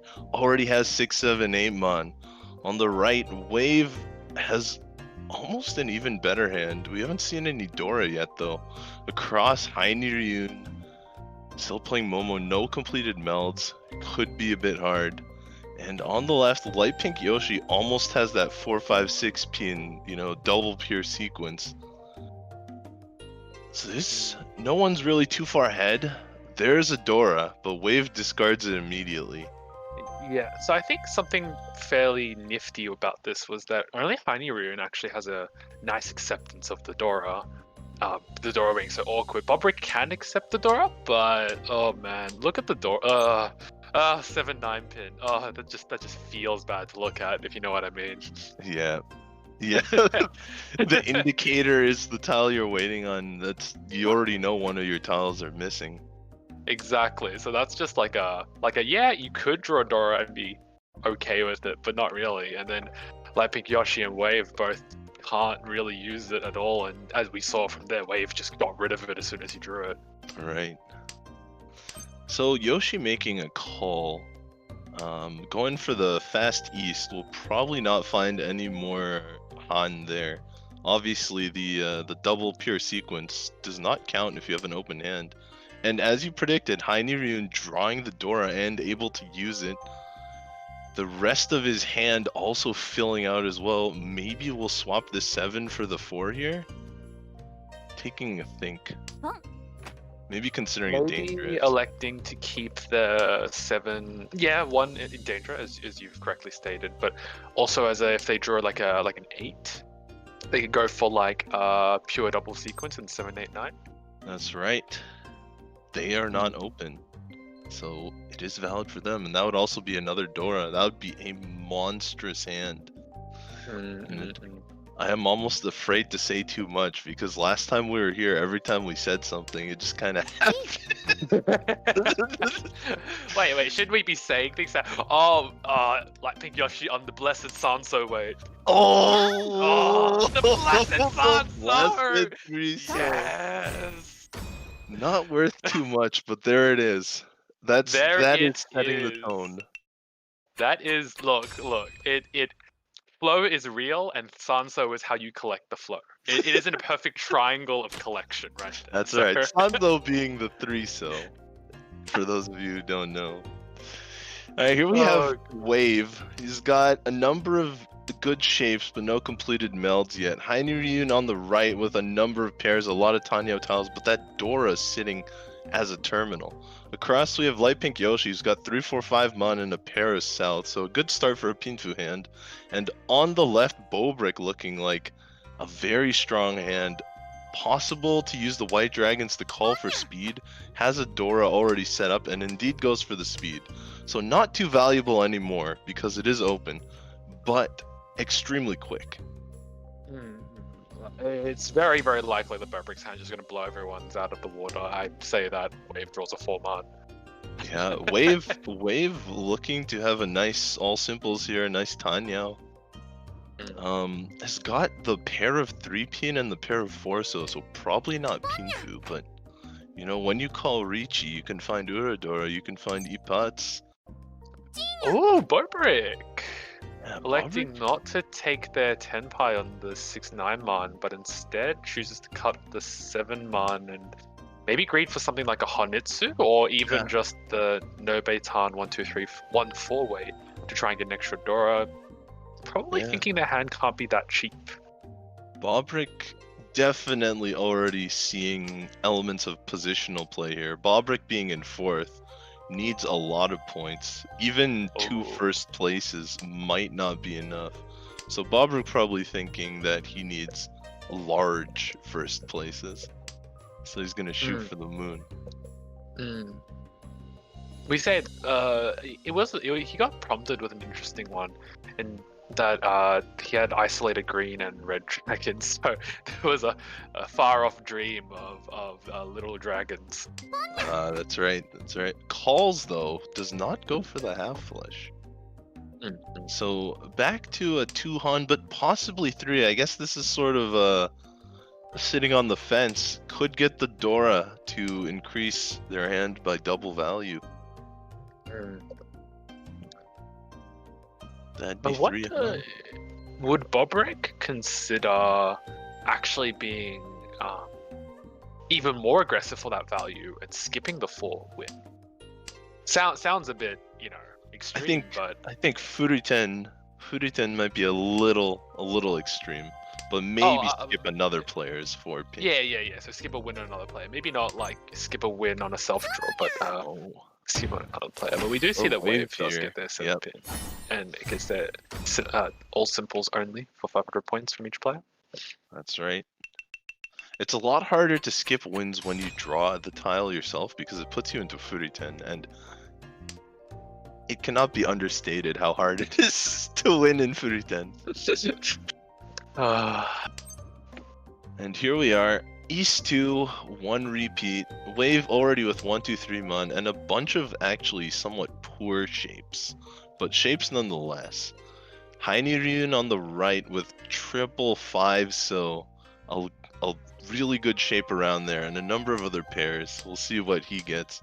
Light pink Yoshi with a number of shapes, number of two-sided weights and pairs, but no full melds yet. And on the left, Bobrick with the 4, 5, 6 mon and the 7, 8, 9 pin. So Bobrick with a pretty fast hand.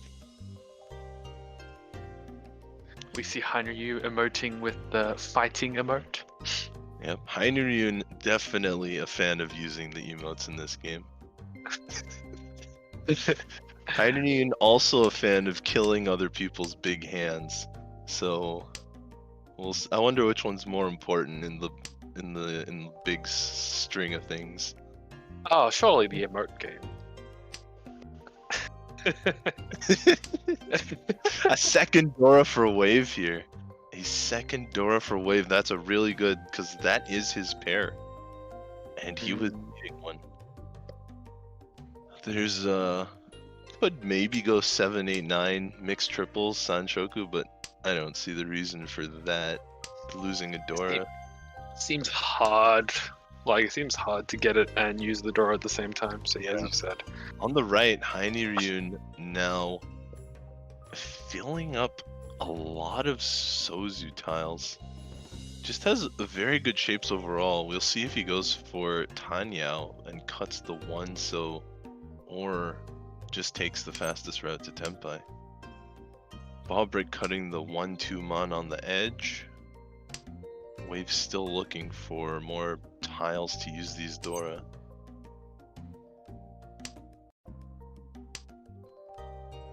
Tiles still going around, being discarded. Draw, discard, Sumogiri.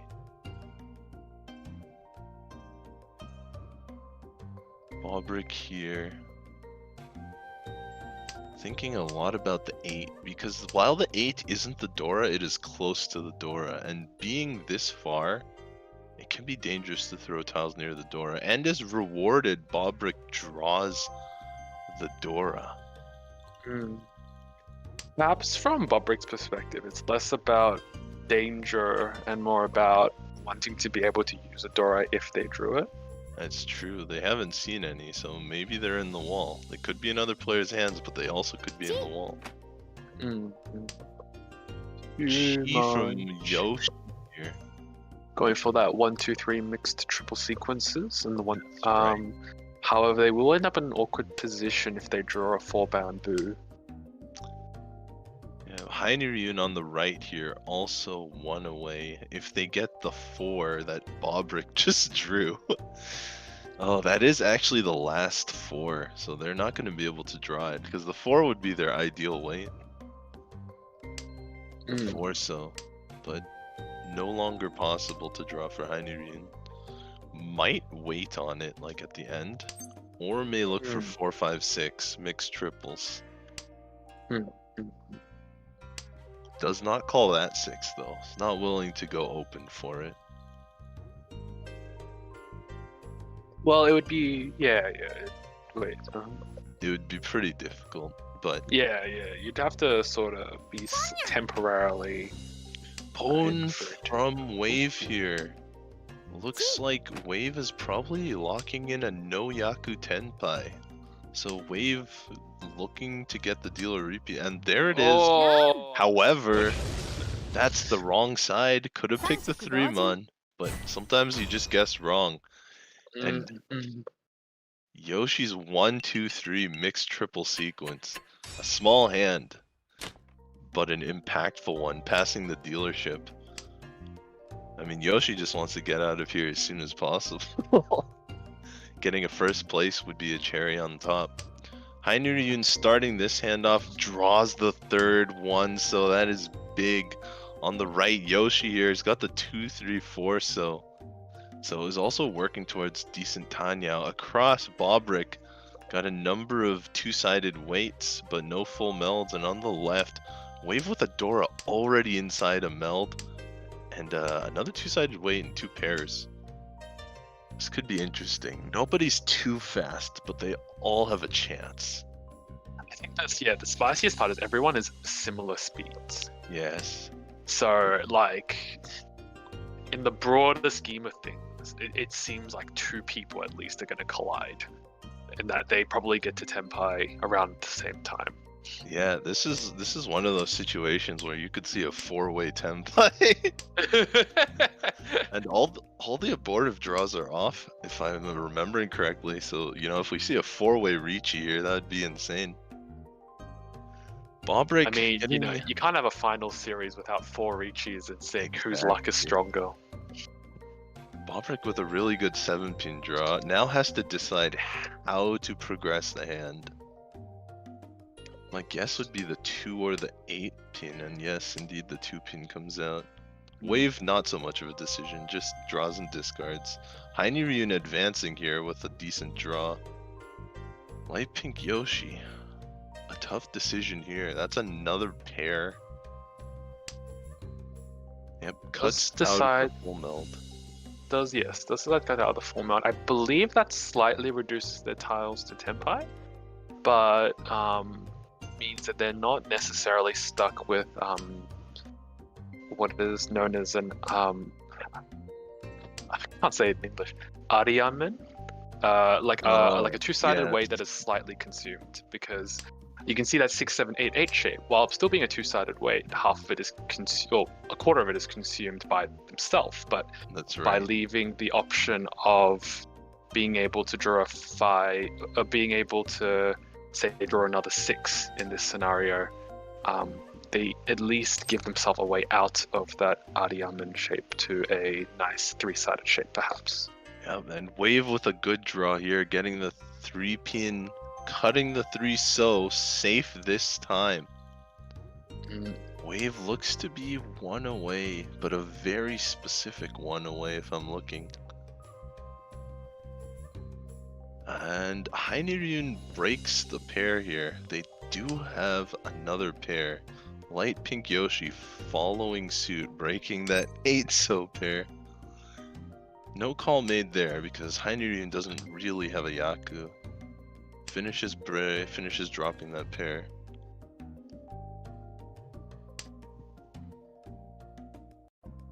Wave with an interesting simple tile here, an inside tile. What will he choose to do? Will he keep all of his tiles?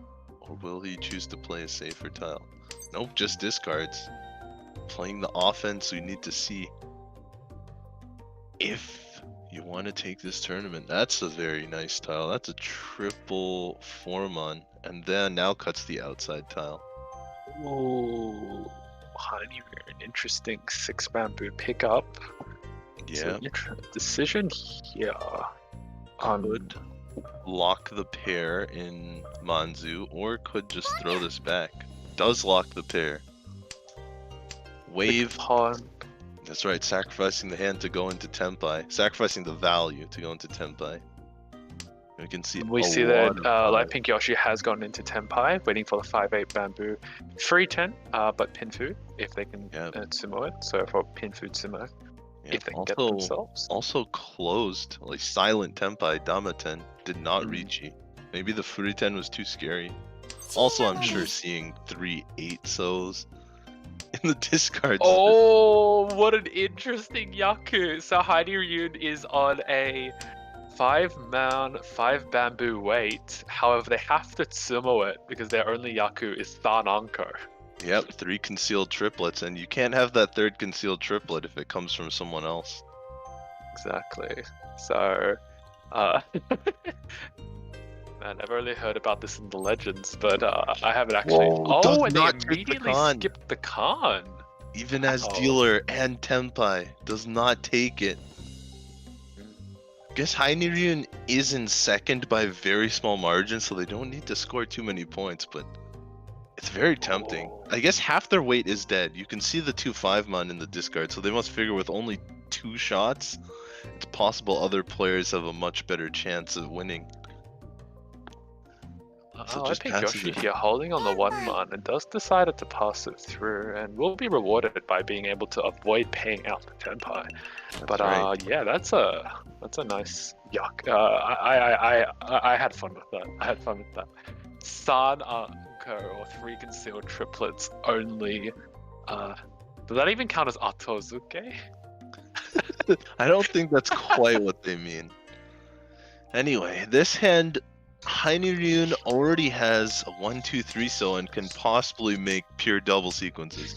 Light Pink Yoshi with a pair of red dragons calls the 1 pin. I'm gonna rely on the red dragons for Yaku here. Across, Bobrick has the pair of white dragons. Also not filled yet, but still closed, so Bobrick can still reach it. And on the left, Wave's got 3 5-mons, triple 5-mons, and a really good looking shape in Sozu. With an isolated Dora, but it is their wind. North is Wave's wind. Ray's hand just looks so pretty right now. Yeah. Like, actually. Such nice sequences, easier fill shapes. Light Pink Yoshi, however, does have the option to switch gears into a half flush, which would turn their potentially 1,000 point hand into something a bit more kosher, like 3,900. That's right. And would remove the necessity of getting the red dragon, because he would have a different Yaku. Although I'm sure he'd still want it. Oh, yeah. More points. Hainyryun still has not found the pure double sequence, and in fact, all of the 1-so in the discard, so will not be able to get this pure double sequence. It's got to be weighing on him a little bit here. Still fighting though, still wearing that fighting bandana, and as he said, Yoshi here looking for the half flush. Still, the only Dora shown in Wave's hand. Everyone's got to be a little wary of that. Yes, absolutely. Especially someone maybe in Light Pink Yoshi's position where they don't want to be giving out Dora so freely, I suppose. Right. And because they're in first place, but then that could force them to capitulate a hand they don't want to capitulate. So that's right. A lot of tension in the situation. Ooh, is that a Tenpai? Yeah, but from other players' perspective, they've got to be scared that Light Pink Yoshi could be using the Dora. Yeah, and indeed, Wave breaks up the 3-sided weight in Sozu to hold on to that Dora, because a half flush hand can definitely use a North Dora. This is the nice tension that comes from imperfect information. That's right. Hainyryun looks like willing to throw dangerous tiles in order, and does get the Tanyao Tenpai, trying to end it all. Bobrick picking up the Dora. It's actually safe, but there's no way Bobrick knows that. It actually throws, but Hainyryun loves to use the emote before roning, so this could just be an emote pause. But maybe Hainyryun's really thinking about it. It is an emote pause. Emotes come out from both sides. And it is a Tanyao only hand. Hainyryun starting this hand off with a decent set of tiles. Not too much value, but some decent speed. Light Pink Yoshi on the right there with 2 Dora and a very solid hand. Bobrick aggressively calling the first red dragon, the first discard of the game, but hand still needs a lot more work. And on the left, Wave has an okay hand, but it's not really fast enough, I think, to catch up here. Hainyryun getting the thick draws here. Oh my gosh, Hainyryun's hand just looks prettier and prettier. It is one way. Yep. Hypothetical, right? Hypothetical. Stick with it. What do you do if you draw the 7 pin? Never. Okay. It's already gone. But back then. I think I might actually throw, like, still the pin. I could potentially throw the 3-4 mon, but I might throw the pin even after drawing 7-8. Think about it more, I'd probably throw 3-4 mon. I don't think I'd be going to half flush. But as we continue, tiles going at light speed here. Bobrick thinking about this. Just cuts the 7 even though it's connected to the 8. Are they thinking about half flush themselves? Ryun contemplating this cheat. Everyone thinking about half flushes, even though they're about 3 or 4 tiles away.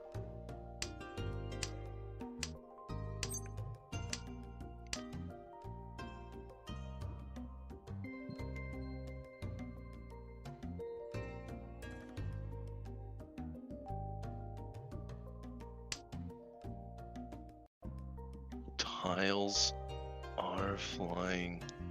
Oh, and very nice 6 draw here for Wave. Puts them somewhat closer to that 4, 5, 6 mixed triple sequences.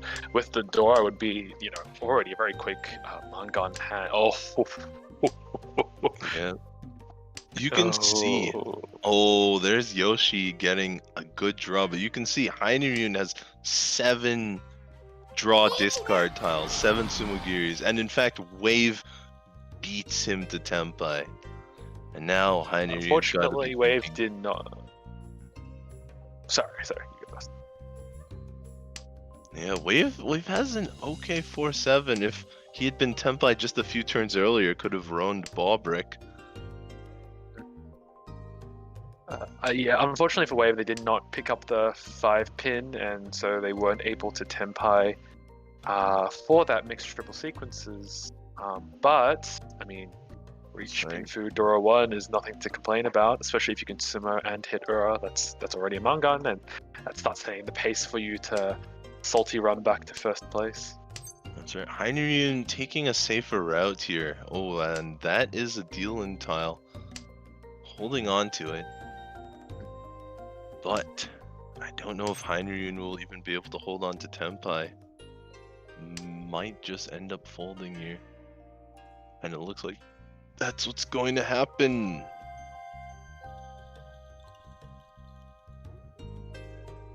I think Yoshi here offered with an option on the 2 bamboo. See what they have to this side.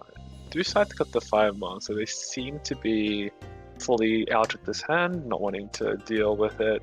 It makes sense with 2 draws left. Oh, and with that 9 draw, there's maybe a chance for Ryun to turn it around, but not willing to throw. Well, the 1 pin is actually safe here.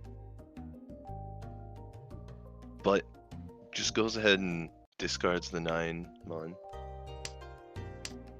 Oh, the 3 so, the safe tile. And they are going around. Bobrick, that's a nice draw, but it's too late. Will not be able to make Tempai. And in fact, Wave is the only one Tempai here. Ryun, you can see those 8 draw discards right in the middle. Just unfortunate. Those poor unfortunate souls. It does happen that way sometimes. It really does, and so that sends us off to East 4 on Lightpick Yoshi's dealership. That's right. A very strong hand here. 2 completed melds, all the shapes ready, 1 away already.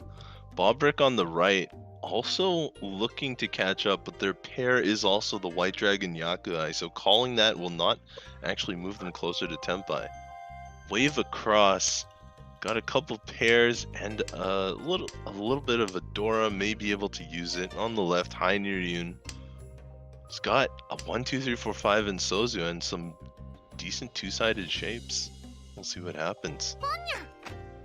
So you see how I think Yoshi's made an interesting decision already, in that they've decided to take apart that edge shape, the 8-9 Pinzu, despite not having something to replace it, and even you could almost say the 8 man being slightly useless, and it's probably reflects a desire that the edge weights are not something you want to be stuck with. So if you are early in the hand and have a lot of time, you can decide to want to create better shapes in your hand by forcing it in that particular direction. So I think that's reflective also of Lightpick Yoshi's position, in that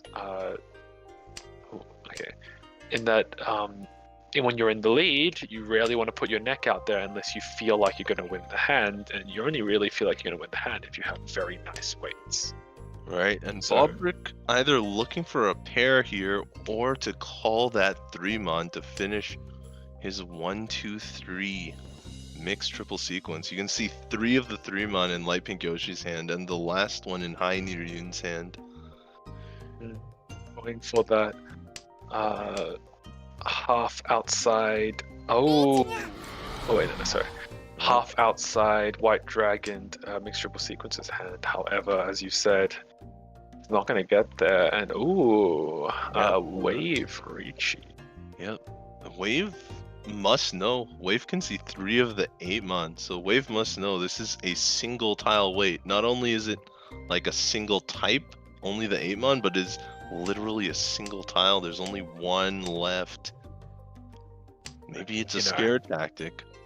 You only need 1. That's right. Maybe it's just deep faith. Wave here looking for that last tile. Oh, another Dora for Light Pink Yoshi.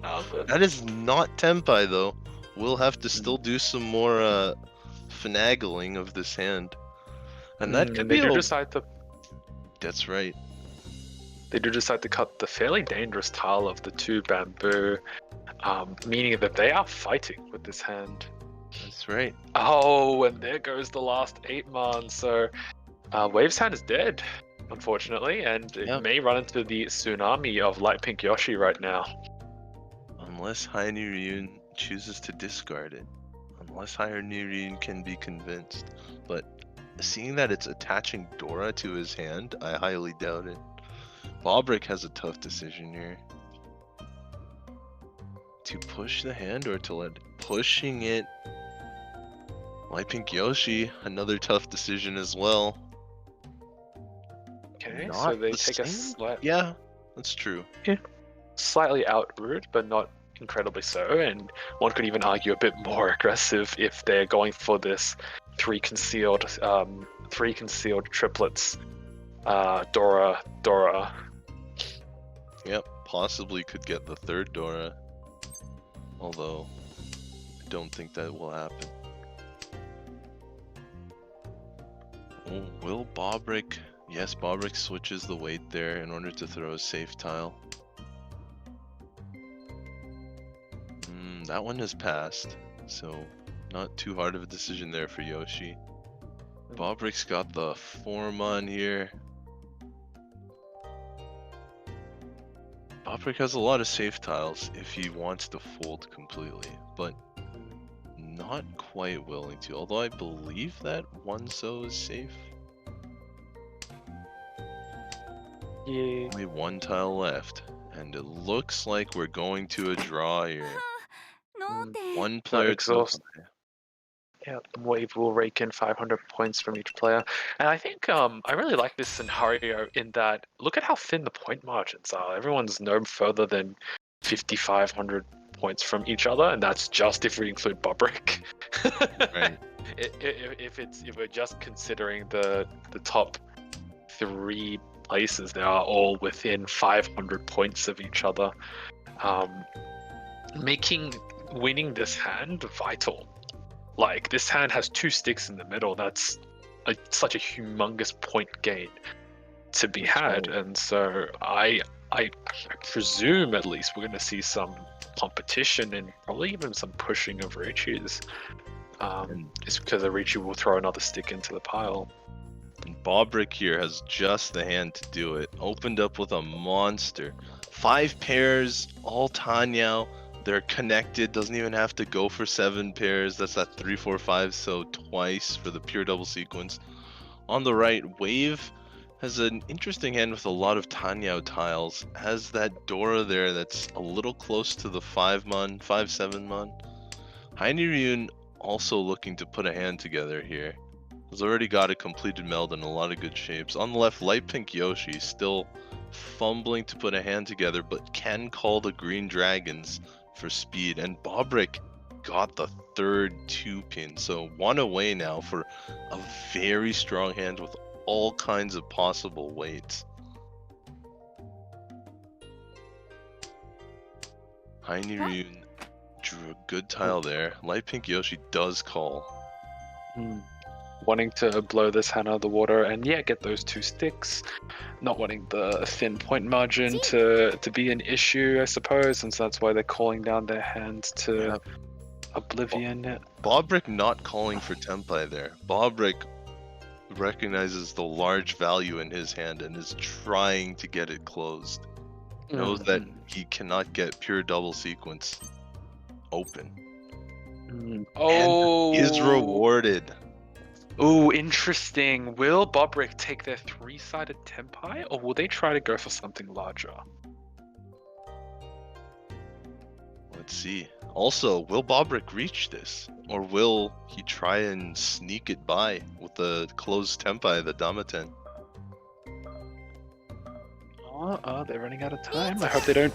Yep. Okay, no, so they do decide Both to for take the the reach. 3-sided way. Yes. Alright, must feel that people are playing aggressively. Light Pink Yoshi already with 2 calls, and with now 3 Riichi sticks on the table. Does not get Bobrick's gonna touched, be. but Bob- Wave with this tile. Bobrick's got to feel confidence in this weight, and Eve, not that from our perspective we can't see like Pink Yoshi is Tempai, but from Bobrick's perspective, he has no reason to assume that like Pink Yoshi isn't, but is willing to compete with the Riichi and almost say, "Oh, you're approaching me." That's right. Bobrick is the dealer. And now Light Pink Yoshi is Tempai. Yes, Could it's this a very be a hand killer? This is a very good tile to draw, to get 2 Toda Tempai, no longer waiting for just the 3 bamboo, but waiting for a 5/8 Manzu, so an actual fightable weight. Will and deal the disaster 8. strikes. Disaster strikes for Bobrick there.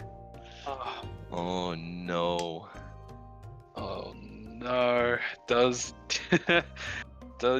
deal into the Green Dragon Dora 1, 2,000 points, but more importantly shuts down Bobrick's 7,700 point or even 12,000 points. Yeah. That's also Bobrick's final deal in this game. Bobrick kind of rewarded with this hand though. Looking pretty interesting, but let's go in order. So Wave here as dealer has a couple 2-sided shapes and a couple pairs, but still a way to go. Ryun on the right has the red dragons available for calling and a 7/8/9 mon already set. A couple other pairs as well. Light Pink Yoshi already has 2 melds and 2 pairs, 1 away. So actually, this might not be fast enough for Bobrick. Bobrick has value, but will Bobrick be fast enough? Going for that outside hand, maybe? It's going to be hard with the 6/7/7 in the Sozu. Oh, Light Pink Yoshi, Tempai. This is Tanyao. Will he Riichi? Doesn't need to, and the weight's not that great either. Doesn't need to, but I wonder if Light Pink Yoshi should Riichi anyways, because his gap to Ryun has been dramatically reduced. That's right. But Going he into does this choose round. to go with the silent, and Bobrick really not willing to cut the Dora, looking for tons of points. I like this because of Bobrick's overall position. I think the That's scores true. are on the left of for the viewers. Yes, that's Something correct. like middle left, somewhere like that. But you can see Bobrick is in a dire He's situation. getting paid off here. He's getting closer. There's a con. Oh. No Dora for Bobrick there. No Dora for anyone there. Well, actually, that's Yoshi's weight. That might actually make it worse for you. So Yoshi decides to switch his weight. And the Dora is drawn right after. And you gotta feel like Bobrick is going to discard it. You might go with the 7 so for now, but you gotta feel like he's gonna want to discard that later. Absolutely, especially because Bobrick is going for that Oh. half outside. Is So that a Yoshi con gets of an his even own? better weight. Bobrick holding out on the Oh. con, but Yoshi's weight has just become 5-sided. Can't win on the 9 because it's not Tanyao, but any other tile. 3, 6, 5, 8. That's a pretty wide weight. It's not valuable, but it should. Yoshi just needs to shut this down here. Now the bitterest draw for Yoshi would be the 9. That's right. And the Riichi opportunity for Wave has that con on the table, so looking for the extra Uradora. Ooh, is that 4 of them in the wall? 4 of which, the 3? 3 pin. Yeah. That's correct. That's correct. Oh my Wave's weight is gosh. entirely in the wall.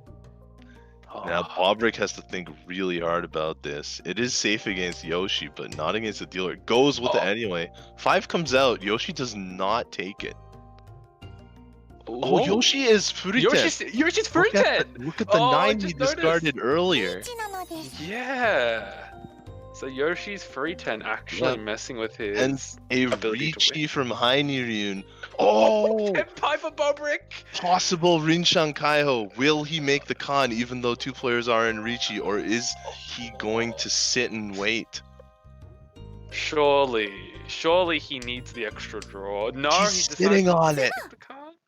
And But- Yoshi sumos the tile. Yoshi, Tanyao ending it all. Tanya surely Tanya. will end it all and Ending it denies all. the win for the other players. Humongous in its just killing of everyone else's hands. Oh man, this hand, Hainyryun, has an isolated door, but a lot of trouble. Could almost look like Kokushi, but they did discard, 13 orphans, but they did discard the 1-1 to start. Light Pink Yoshi on the right, got a 6-7-8 already full, also an isolated door. Across, Bobrick with 2 completed melds and some 2-sided weights and a pair. So Bobrick fast and away to a Pinfu, but Bobrick's been playing for large hands, so I don't know if he's going to take that. On the left, Wave with a pair of Dora and some good 2-sided shapes and another pair, but no completed melds yet, so Wave does have a little bit to go. Hainyryun really thinking about this pawn, doesn't go for it though. I imagine with the 2 Dora and Wave's hand, he's gonna go for a Mahjong Sumo because it would actually upset to first place. An 8,000 point sumo is a total difference of 10,000 points between you and a non-dealer player, and so especially in this format with the scores as they are, and first place being the glory that everyone wants, you can imagine in this scenario, Wave may be looking to just try and just upset at this point. That's right. Hainyryun actually drew the 7-mon as you were explaining that, filling in the 6-8 shape, giving them a little bit more of a fighting chance here. And Yoshi connecting to the Dora with the 7-pin. Looking for the 8-pin there. If Yoshi gets the 8-pin, his hand is away to the races. In the meantime, Wave drawing the 5-so, and his hand is moving quickly as well. Bobrick moving towards Tanyao. Probably will not open it just because Bobrick needs so many points here. Absolutely. Yeah, Bobrick has to turn off. Well, I can imagine them turning off the calls because this is a dire situation for Bobrick, unfortunately, and they do need big money. Yeah, in this but hand. 1 away right now. So, interesting move. Giving up the pure double sequence in order to keep the larger weight, just the largest possibility of getting Tenpai. Still 1 away. Wave pairing up the 3, but not super useful. Another interesting decision. It's another pair for Bobrick, his 4th. Something we were talking about earlier was the fact that if you need big hands, you can justify creating 7 pairs where 7 pairs may not belong, because despite the meme, it is a shortcut to Haneman. But it is very inefficient, so it is understandable that Bobrick would not want to force their That's hand right. into 7 pairs, That's especially right. with the nice shapes they've got. Oh, Bobrick- Tenpai here for Wave. That's right. And he does not have the option of Damaten here because he has no Yaku, so he cannot go Silent Tenpai. Goes for the Riichi on the Dora weight. He knows there's only 1 Dora left because there's 1 to discard. Of course, he also has the other pawn weight, which is a Suji trap with the 5-mon in his discard pile. The 2 and the 8 look a little safer to other players. One of the 8, Especially with how early it is. that's right. One of the 8's really stuck in Hainyryun's hand though, so Wave's weight here is basically, well, I wouldn't say 1 tile because Hainyryun might cut the Dora, but Hainyryun's hand looks a little too far away for them to cut the Dora. Oh, Chase an immediate deal in 4. For Bobrick, that's This got a sting. Finds That Ura! hurts. Finds Ura! Adds Well, that. Yeah, Oh adds no, 300 that's points, really. The Ura added Yeah, 300 but- points, but wow. that's massive because that just launched Bobrick to second place. That's humongous. Oh my gosh. So yeah, now we're flipped the script. Bobrick has succeeded in going for his very, very big hand, which That's right. allows Bobrick a chance to come first, which is what he needs. He needs at least 2 first places to come first, probably even more than that. Yep, Yoshi here, the current leader, still in first this game. This would make it a very difficult game for all of the other players in Game 3 if Yoshi wins here. This hand looking a little bit slow for Yoshi though, so maybe the other players do have a sign of life. Bobrick already with 2 full melds and a pair. Gonna be hard to use the Dora, but Bobrick might try and just make it work. Across, Wave has a meld and a pair, but also kind of slow. Does get the second green dragon now. On the left, Ryun has got that isolated Dora, but is the North Wind, so might keep it around for longer, and has 4, 5, 6, 7, 8, 9 so already. So we'll see what Ryun wants to do here. Ooh, fun. Yep. Yoshi drawing the second Dora. That's enough to make him think about going for half flush, maybe any sort of hand that can actually win. Any sort of Yaku here. Looks like half You flush also is the most likely. Yeah, we see Bobrick has called the 6-mon, intending to go for a half flush or a full flush. May prefer the half flush because they do have that Dora. Unfortunately for them, the Dora is completely gone at this point. But I guess they can't. Well, they definitely can't know that at this time. So, yeah, we're just gonna have a war. Looks like Ryun is looking to wait on the Dora. So Ryun and Bobrick might just be trapped here, both pair waiting on the Dora, with neither player willing to let go. But And we Bobrick see that might in go action. for a full flush. Ryun is in Tenpai for that Dora only wait. That's right. Yeah, but it's that Dora only wait is going to get Bobrick into a lot of trouble if they decide that it's worth getting rid of their Dora to go for that full flush. Yeah, That's means right. It's a bit of a pause. They do decide to skip the 3-mon here. Probably thinking it doesn't make their hand efficient enough, but does take that 1-mon. Really thinking about this discard. Because who knows how far Yoshi is along. Khan, but no Rinshan here. Oh, gives Light Pink Yoshi 3 Dora. Oh. So now this is a half flush Dora 5. That's And right. yeah, Light Pink Yoshi is definitely turning up the gas for this one. And it makes all the Pinzu tiles so much harder to get rid of than usual. Ryun is now faced with an interesting question of, well, this Dora weight is pretty awful, and now they're offered a very, very large weight. Yes. They decide not to take it, but do they decide to try and shut down like Pink Yoshi's hand or not? And they have decided not wanting the more value instead. Oh, I see danger. I see danger for Bobrick right now. Oh no! Oh, the full flush is ready. No.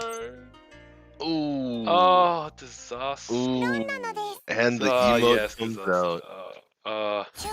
The con for the extra foo as well. Pushing it up to 5,200. Does give Ryun that second place, leaving them within striking distance of Light Pink Yoshi, but not to be understated that Light Pink Yoshi has come first place, trading a further gap in the already fairly, already present gap between first and second. So That's right. As we were saying, Light Pink Yoshi already first in the standings. Coming first here creates that wide gap, and it's going to take a lot for the players to make a comeback. We might see some real fireworks in the last game. People will need those huge hands. So I believe we have the scores for the total scores up until now, if I'm not mistaken. Ooh. That's right. So here we see. Oh no, Mhm. sorry. We are going to something even more important than the scores. I would gambit far more important than the scores. So we've seen the presence of an emoting strategy coming from Heine Ryun in the Riichi emote then win. And so we gathered a panel of experts and discussed the leading professor in emotism. I don't know. And we decided that we would present to you all the emoting guide. And so we have guest emote Professor Moku here. Moku, say hi. Oh, thank you, Jay. Hello. How's it going? So apparently you're gonna come and teach us all about emoting. Oh, sure, definitely. We have my slide up. That there. Or I guess I can just talk to it. All right. Yes. So I'm here to talk about how to up your emote game. So now I know this is very deep and a strategic aspect of Mahjong play. We've already seen it being used by Heine Ryun quite a bit. So I'm just going to go over 3 different aspects of emote games to help you. So the first thing I'm going to go over is sort of counterpicking and things like that.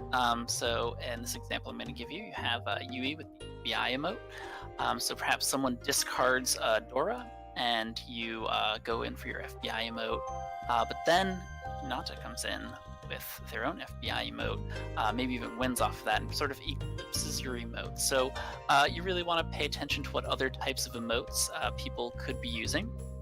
Just like with your Mahjong hand, you're not just looking at your own hand, you're looking at your opponent's discards and trying to predict what they could possibly be doing, right? Really higher level play, you want to be able to even tell like exactly what they're waiting on. You want to know what type of emotes your opponent's going to be preparing. Now this does bear mentioning, there's this sort of niche strategy, a komi or a dealing in emote, where perhaps if you're very far ahead in South, you might want to actually buff other people's plays if they're not East in order to end the game more quickly. It's just sort of a niche strategy that bears mentioning. The second part is sort of these emote combos. Now I'm gonna give an example here of maybe after a reach, you see a Ichihime with that, you know, those eyes that really, they strike fear into my heart every time I see them after a reach. And you're probably doing that and hoping to follow it up with a superb emote after you get your win. You might also deal in. So you want to keep that option open and think about perhaps using your table flip emote here. So this is something I really want to stress. You want to think at least 2 emotes ahead. When you're playing Mahjong, right, you don't want to just discard tiles that might get rid of some type of Yaku acceptance. You don't want to be throwing out emotes that are going to sort of, limit the amount of emotes you can do in the future.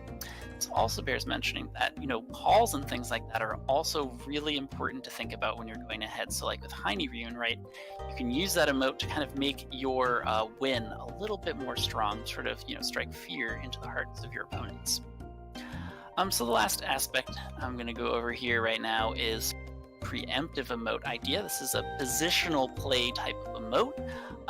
In this example, we have Keiku, and you, perhaps if you're going for a reach, don't emote right away, but instead wait for that discard right to the player to your left, and then go for this sort of triumphant umbrella emote right before you draw, so you don't even know what tile you're about to get.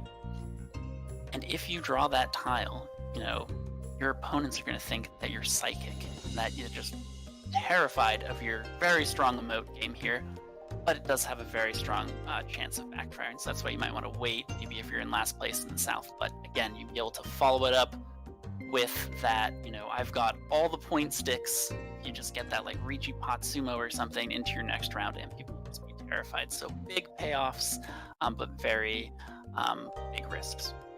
So those are sort of the aspects. I'll talk a little bit about your emote spam over there. Maybe you don't want to try doing that. I mean, I love all the emotes, and I certainly, when I first started playing on Mahjong Soul, I just wanted to click them all the time because they're super, super fun. But there is sort of an aspect of emoting where there is a delay where you cannot emote after doing an emote that you have picked. So, you know, more skilled players will take advantage of that and try to make a big play or, you know, do some cool emote plays while you are in that and sort of take advantage of that. That ties a little bit into the single emote thing here. Like I have here, this is a Joseph's bird. Some players will just only use the one emote in their entire game, really highlighting their skill and speed and expertise at timing. It's very difficult to do. I think Nana's red card emote is another one of those. And I just want to sort of bring that up again with Yui. You might see some guides on the internet, you know, about the strategy. It's a really flashy strategy. But again, that sort of counterplay with Hinata now has really kind of fallen out of favor. So just to recap, remember to think at least 2 emotes ahead. Consider your plays and what type of chains you can make. Try to play positionally and maybe make some risks behind. And also consider your matchups and try to predict what your opponent's going to do. So I hope we have helped you use your emotes effectively. All right, back to you, Ryan. Thank you very much for that. I believe we have logs coming up. Yep. Right? Logs, or you want to see the results right now? Because we got those ready. You take it from here. Let's look at the scores at the moment. Get those ready. Here we go. Oh no, you. Yeah, here are the results at the moment, and then we'll get into logs. So, Light Pink Yoshi still in the lead. Heini Ryun still chasing behind. Decent point gap there. Of course, Wave and Bobrick, they're now growing a little negative, but you know, anything could happen in the last game. Maybe a 12 continuance chain, I guess. What do you guys think? We're trying to break records here. Is that what I see happening? Maybe. So it looks like there's definitely a top 2 and a bottom 2 right now. Those bottom 2 players with 1 game to go are going to need more than even a first place. They're going to need to make sure Yoshi is also a minus if they want a chance at winning this Catfood Bowl. As for Heini Ryun, even a first place for Heini Ryun may not do it if Light Pink Yoshi comes in second right behind. So Yoshi looking in a pretty good spot. Sorry, go ahead. No. Sorry, I'm keeping interrupting you. I'm sorry about that. Yeah, you're completely. You're just spot on. It's a 23-point difference, but we can see that the average difference between first and second has been not that generous. Right. So far. It's only been about just shy of 20-point difference, maybe like 13-point difference. So Heini Ryun is gonna want for safety's measure, at least a 2 positional difference between them and Light Pink Yoshi in order to take that first place title. But yeah, no, you're right. That 1 place difference is just not gonna cut it. That's right. So here we are, and let's get into some of the logs that brought us there. One of the first interesting points in this game, East 4, 3 repeat counters. This was a very hard fought match, and let's go to about halfway through, about turn 10 or 11. We can see hands starting to form here. Everyone looking. We see Wave putting the Riichi down, and everyone having to make a decision now on whether they're going to play safely or they're going to try and collect these Riichi sticks in the middle. And so if we just put it on play, just straight through, we can see Bobrick cutting the safe tile there as they kept going forward, and Wave making this Riichi even though there's only 1 possible tile left, only 1 8-mon left. And there it was, Heinrich successfully sniffing it out and folding here. Wave was in a very unenviable position here because, based on their previous round, the accumulation of how they got here, they needed a lot of points, and getting that Dora is kind of important because if you can sumo it and hit one Ura, that's Mangan, which is on Light Pink Yoshi's dealership, very, very important if you're gonna claim that title. And even with a one outer, sometimes you just gotta do it. Yeah. So it just didn't work out this time, unfortunately. Because Wave did not have any other Yaku, and the most of the other weights they could have chosen would have had them lose the Dora. They would have had to draw a second Dora to really improve this at all. So, but that was really interesting in terms of the tightness of all the points and how people had to make a very tight decision what to do next. Right. And you saw Bobrick had a decent hand going through, but at the end did decide to fold it when he drew some more dangerous tiles. So that was some good defense played by all players, but not just defense, but also playing offense when there's room to play, because all these players need those points. And so the next thing we have here is in South 1, about turn 5, I believe. That's correct. And so we see hands forming here, and we'll just play it for now. And you can see Bobrick pulling a number of good tiles, whereas Wave connecting to the Dora there. Bobrick, as you mentioned during the game, had a really interesting decision coming up very soon, in that I believe Light Pink Yoshi cuts the 4-pin soon. Now? Yeah, That's now. right. And Bobrick had the option of cheapening their hand for a win to try and grab those 2 sticks in the middle. However, their hand is the foundation of like a 12,000 point hand, and so they decide... Here.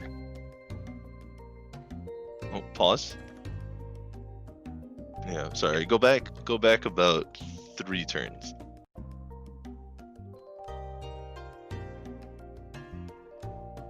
Right. Okay, that's good. And so we saw the 4-pin pass, and then go ahead about 2 turns.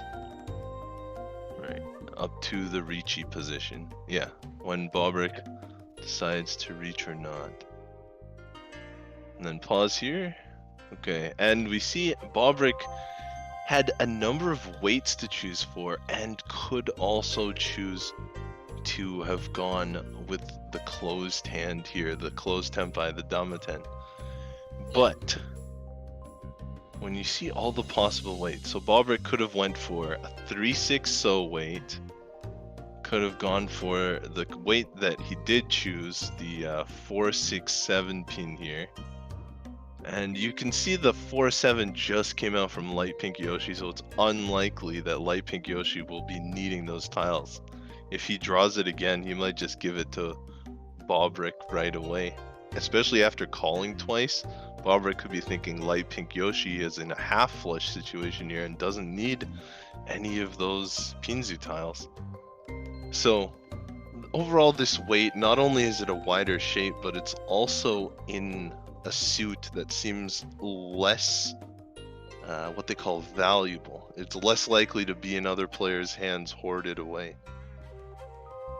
And so because of all the points Bobrick needs in their position, even outside of the game, he calls Riichi here. And he's got a really solid hand. Of course, if we play it through, so you can go ahead and play it now.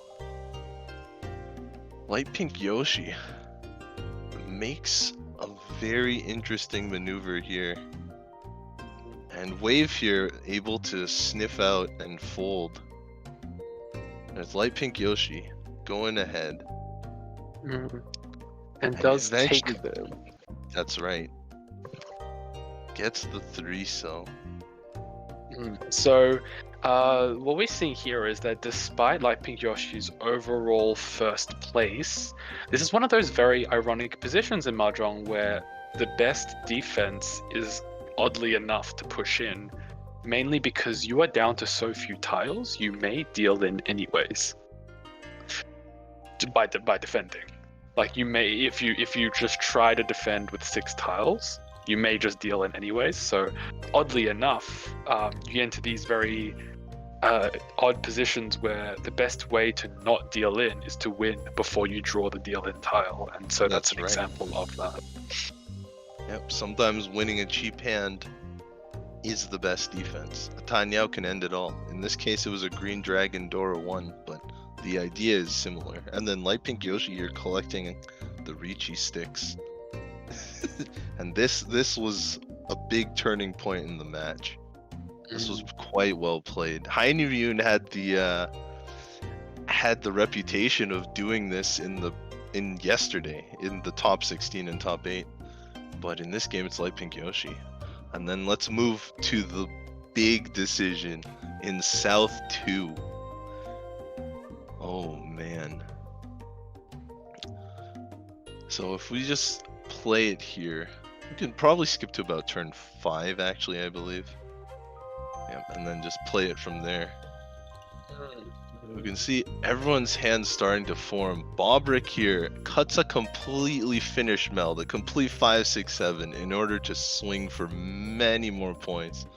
It is South 2 already, and that means there aren't too many more hands for Bobrick to come back.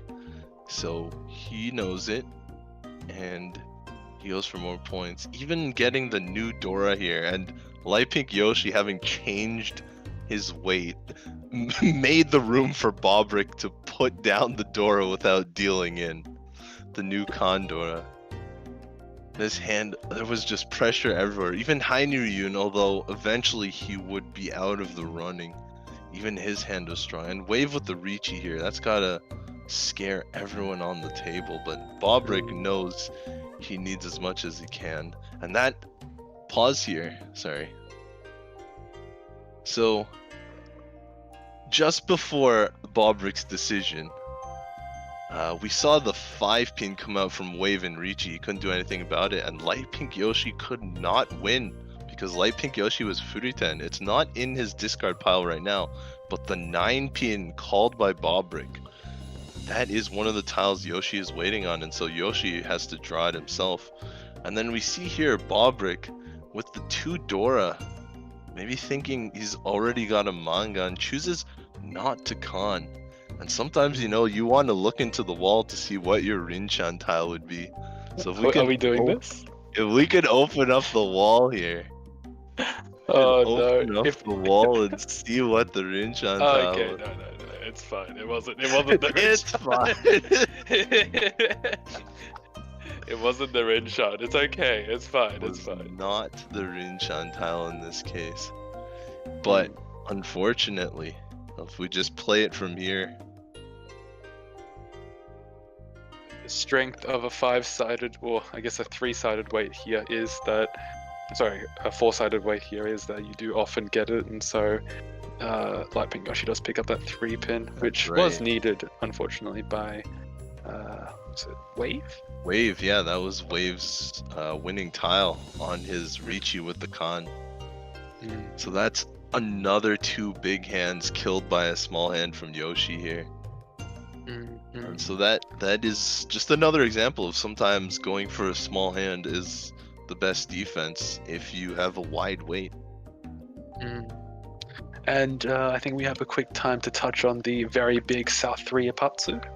That's true. So let's play this one up from about turn 5 as well, I believe. Yep. And so this one, honestly, I didn't see too much decision making, but you can see Wave pulling in these 2 Dora and the tiles flowing around.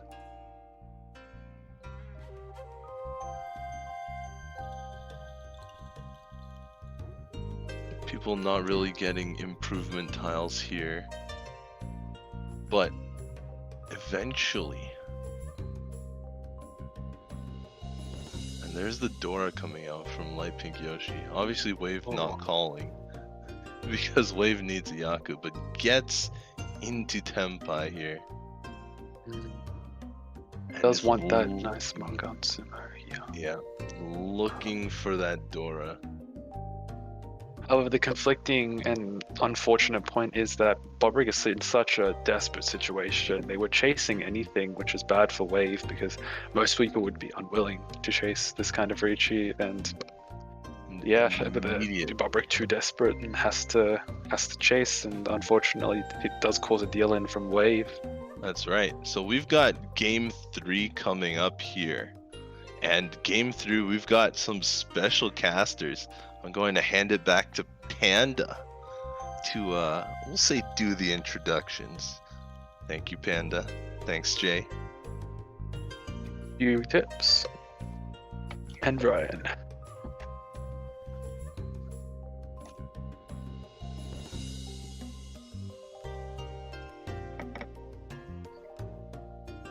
Oh yeah! All right, we got 30 seconds to go, so it all comes down to this. With 23.4 points between the top two, Heini Rune needs 2 places and 3.4 points, or 1 place and 13.4 points to win it. Otherwise, barring a 50,000 point first to fourth swing from Wave or Bobrick, this tournament is overcome wire to wire by Light Pink Yoshi. But this is Mahjong, anything can happen at the table. I can't wait to see what happens, other than getting myself another soda. Panda, cover me, I'll be right back. Alright, game's gonna start. Just have to fix the window a bit. And moving over. Here we go. Starting with Heini Rune as the dealer. And we're back. Go for it, man. Only has a white dragon there, but lots of tiles close to each other. Possibly foresee a Pinfu there. Bobrick has 1 Dora and pair of East, so that could rush pretty quickly.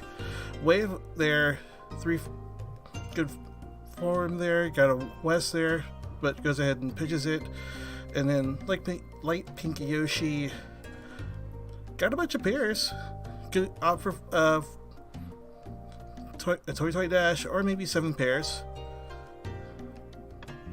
That's right, and Heini Rune here are really close to Tenpai. Looking at that compared to Light Pink Yoshi, something to note here is that Light Pink Yoshi is sitting to the left of Heini Rune, so Light Pink can hold back tiles they need, because they don't need to win this. They just need to not lose this. So Heini Rune here maybe firing off that 1 pin to go for the Tanyao. They're really thinking about it. Instead dumps the 5 for the fastest possible hand. Light Pink trips it up with 1, 2, 3, 4, 5 pairs and a single one held. If they keep that Dora, oh no, it looks like they're doing a Toy Dash. So what that is, folks, is if you have 4 pairs, you can actually get to a faster winning hand by calling out to Toy, which works against some defensive players. It is a pretty spicy strategy. Doesn't always work, but it might work for LPY right here. Yeah, and to complete that Toy Dash right now would be good to move that dealer and secure that point lead. Absolutely, because from everybody else's point of view, you don't know when they're ready. Some higher level players don't call unless it makes them Tenpai, so when a player calls, are they Tenpai? Heini Rune themselves picks up a 4th pair, making their hand eminently callable into Tanyao. Bobrick there. Ooh, Bobrick there with possible Sanshoku, and there's a mixed triple sequence and those Easts, but they're going to have to really, really push these hands. I wouldn't be surprised if you see them push for Yakumo every time. 5th pair for Heini Rune. Looks like 2 people with the same type of hand. Drops the high pair to go for the fastest possible hand. Ooh, does Heini pass up on the Ipeiko chance there? Yeah, and gets it to a more flexible hand there. Absolutely, that identical pair sequence, while worth a Han, or while a Yaku that's worth 1 Han, always is slower than just some random 2-sided weight, because your tiles are taken up. Light Pink Yoshi hits Tenpai on the 4-pin 1-so. 1-so still live in the wall. 4 pins still live in the wall. And with those early 3, 4, 5, 6, 7 for a 2-5-8 weight if they decide to keep it, but that 5-so 5 bamboo would hold them up, so they dump it. And let's just see if Light Pink Yoshi's hand comes out. It's like it'd be a 52, no, a 2,600 point hand, depending on how they hit it. Yeah, Bobik showing Ancient's emote there. Ishanten, it looks Absolutely. like there. And possibly a chance for Sanshoku in the 1-2-3. Sanshoku being that 3-color Yep. run. There's that killer tile, but yep, absolutely. There's that killer tile, but it sticks right into Bodrick's hand. Shifts it to 2-3-4, but still Tenpai on 1-4. And then Harian pauses. It's a good thing. If they don't get to Tenpai, that deal passes, and they only got 2 deals left to beat this game. Second door comes up. They let it go. Uh-oh. They break their hand.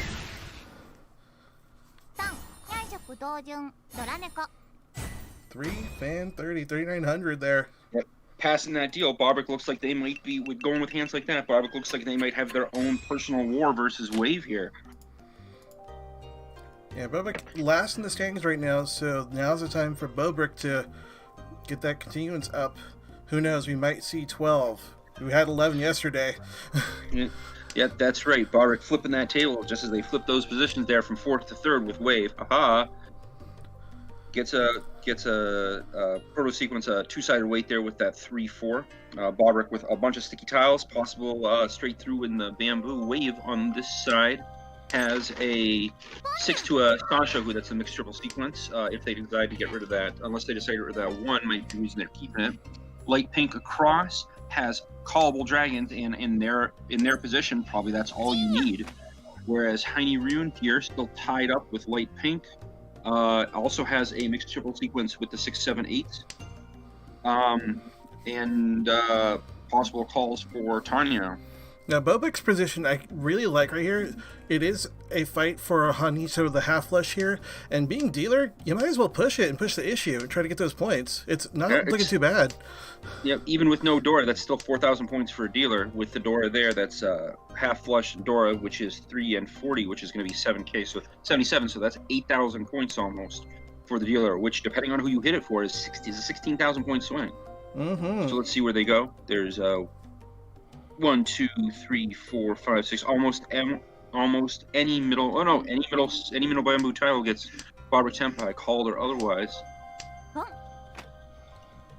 Rubber banded up. Light pink Yoshi with that pocket Yakuhai. The green dragons there can do whatever they need to win. That 3-6 will finish it. Debates with the West. What people do. And it goes off. Wave with 7, the 6. 7. Yep, 7-6 to that 8. They think about calling it, maybe going to that 6-9 weight, or going to the 3. They could call those 5s, dump the 6, wait on the 3. There it is. Which way they going? They're going for the longer one, 6 and 9. And it's However, good. the 6 to stick to one person's hand and the 9 stick to another. It looks like light pink here is trying to pick between 2 things. Go ahead. That noise you hear is my cat sneezing. His name is Sunny. He is a wonderful bear. All right. Aw. Yeah, All right. good position for There's that Bobrick. 2. It's Dora, and it's against a. It's Dora, and it could go into Bobrick's hand with that 1 Dora showing. That's 12,000 points if it hits. Mm-hmm. And they break their hand for it. Sticking onto that 2 though. Ooh, into the reach. Ooh, angry times. Oh, they have the same weight. Yeah. 6-9 and 6-9. And between their discards, they are both showing bamboo. Now, of course, Bobrick only has a 3, but that sets up a Suji trap there. Yeah, all those 6s are taken care of. Then there's only 1 9 out, so there's 3 9s left in the field. See if somebody draws it. Oh, Sumo! And a Sumo. Half flush. Dora, 3 and 30. For 6,000 points, that's 2,000 all. That is an 8,000 point swing against every player. Light pink Yoshi probably doesn't really care that much because a tie is a tie, and for them a tie is a win. Coming up here, Bobrick starts with a amazing opening hand there in the characters. Other than that, 9. Throwing emotes there, Moku style. Wave has a Wave instantly drops the inside tile. Might be looking at that as a possible Tsuiso, All Honors, or Kokushi. 13 Orphans Yakumon. Light pink dumping outside tiles there. Other than that, 9-8 has a pretty fast callable hand or drawable. Gets that 3 for the 1-3. Heine Rune starts with some linked up Dora and a possible East call For them, while they're tied up, any placement is 10,000 points difference between the two of them. So the tiniest amount of points is worth at least 10k. Bobrick hitting that second Dora. And what do you got? Ooh, look at Wave. yeah, wondering Bobrick's gonna probably go take the fast lane here. Probably give up that 9 mon to trade in for the 6 and get that Tanya 2 Dora. Yep. Tiny They are pretty close to a draw, though. They could take a 3, 5, 6, or a 4 bamboo. That 1 actually does get them a little closer if they decide to get rid of that 5, but that loses that 6 draw. Yeah. And they decide to keep the 3, 5 so to keep it open as much as possible, because now it's a callable straight through. Oh, call look that at 3, call that 6, and you're look ready at to go. Wave. I mean, With dragon red, after green, dragon white. after dragon. I mean, definitely halfway Think at the about it. moment, but that could be about it. Daisong in there, or even better, Sui So all honors hand. Absolutely. Bob calls the door, leaving them having to get an Itsu to continue this hand straight through. But they can do it because there's just 2 calls away. They call and they have that 4, 4, 4, 5, which pulls in a 3, 5, or 6. And while a couple of those are Yaku-less wins, so they can't win on it, your dealer, you go for what you need to. Yeah. 1 dragon down for Wave. See if that second one comes. Thinking about it. Owns it. Dumps a 7. Dumps 7. Still possibly. Ooh. Can they? And Is they it go, Tenpai on the Bobrick, Tenpai for the full Bobrick's straight? got but Bobrick can win on the 6. Oh. And hits it off of light pink Yoshi. It's a 7,700 points down. That was a dealer manga hit. Ooh. Oh, 11-6. That's 12. That's 21-6 now. Difference between them and Tiny Rune, which is almost enough. Right. Oh, there you go, Tiny Rune. Praying for it. 21-6 difference right now. All right. Let me cover these hands really quick here. We've got Bobrick still as dealer with a bunch of connected sequences, the 2, 3, 7, 8, 1, 2, 3, and 7, 8, 9. Could possibly go for an outside hand. Wave has some tiles, possibly a mixed triple sequence with that 4, 5, 6, keeping the east for now. Draws that 3 to connect, drops it, maybe going for a fast hand. Light Pink has some ground to make up. Dumping their outside tiles, going for as fast as possible. And Tiny Rune there, keeping that dragon for just a little bit more. Well, they are a couple draws away to a Pinfudora Tenpai. Yeah, Bobrick. Ooh, picks up the 6. Had a shot for outside hand there, but might have to try to get the 3 of a kind and the white dragons there. Absolutely. All right. Yoshi with the 1s. And Adora. Oh, there's that 1. Which way is it gonna go? Yeah, so Bobrick's Tenpai, no Yaku, but definitely need to probably switch that 6 to a 9 if possible. Yeah, that'd do it. But the thing is that giving that up means getting rid of that Dora. So what they might do is they might call those dragons and wait on something random for just 1,500 points. 2,900 points. Yeah, keep that streak. But keep it in their deal, yeah. Yeah, because that 1 still gets them the win. Let's see what we got. Will it come out? Be rough if Light Pink drew that 3. No North? Well, yeah, North is No useless North, there. about it. Oof. That 4. That always happens. Looks like it's probably going to come right back. It's going to have to come right back out. Mm-hmm. Harrian. Alright. Got good shape. Probably trying to walk over to Pinfu there. There is a pair of 8 characters sitting there. Yep, they draw 6 their 3-way weight. One of which is straight through. Uh-oh, nervous. Uh-oh. Nervous. They're so close to winning. Bobrick showing with all those inside with the number of inside tiles coming out early. That could be an outside hand. Oh.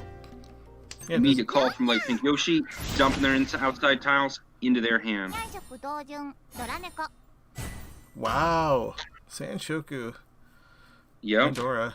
And that 3K puts them far enough away that if this game ended right now, Honey Rune would win. And the continuance counter is at 3 at the moment. Still far from 11, but anything can happen. We're in the last round. We're in the finals. Anything can happen. Alright, so big thing that pops out here. Wave's got a pair of green. So get the third one. He's good to go. Yoshi trying to maneuver that hand around. Does Bobrick take the option here? Nope, does not. Bobrick. Go to speed. Gets that 5th pair though. Mm-hmm. So that can go either way. All pawns, 7 pairs. But plenty of time to make that decision. Yep. As things stand right now, Bobrick's actually 1, 2, 3, almost 70 points above Light Pink Yoshi if you factor in the placement bonuses at the end. So they would actually swap seats with them. So definitely anything can go. And we're only in East 2. There's already a player with 50,000 points. Yeah, Wave calling the 9 characters here. That is Zadora, and that is definitely a push for half flush there. Mm-hmm. Oh, Bon again. There's a Mongun sitting over there. Absolutely. Bobrick responds back with upon a 7 pin. Yeah, that'll be more than a Mongun for Wave. Half flush Dragon's Door 3. That's 6. That's 12,000 points. 24,000 points swinging against any player they landed on. And Wave now They're with that fake. Tempai now though. Yeah, they're Tempai now for 8K. Bobrick does have some options here. Probably go with a quicker Tanyao here. All Simple's hand. Yeah. But a couple of those calls will end up putting tiles right into Wave's hand, lowering their lead against the rest of the players. Ooh, good tile for Yoshi there. Let's see what happens. How dangerous is that 4? There's no 4 or 7 showing from Wave there. Getting closer to Tenpai. Called, but if they go for the big weight. Ooh, Bobrick. Decisions and. Safe.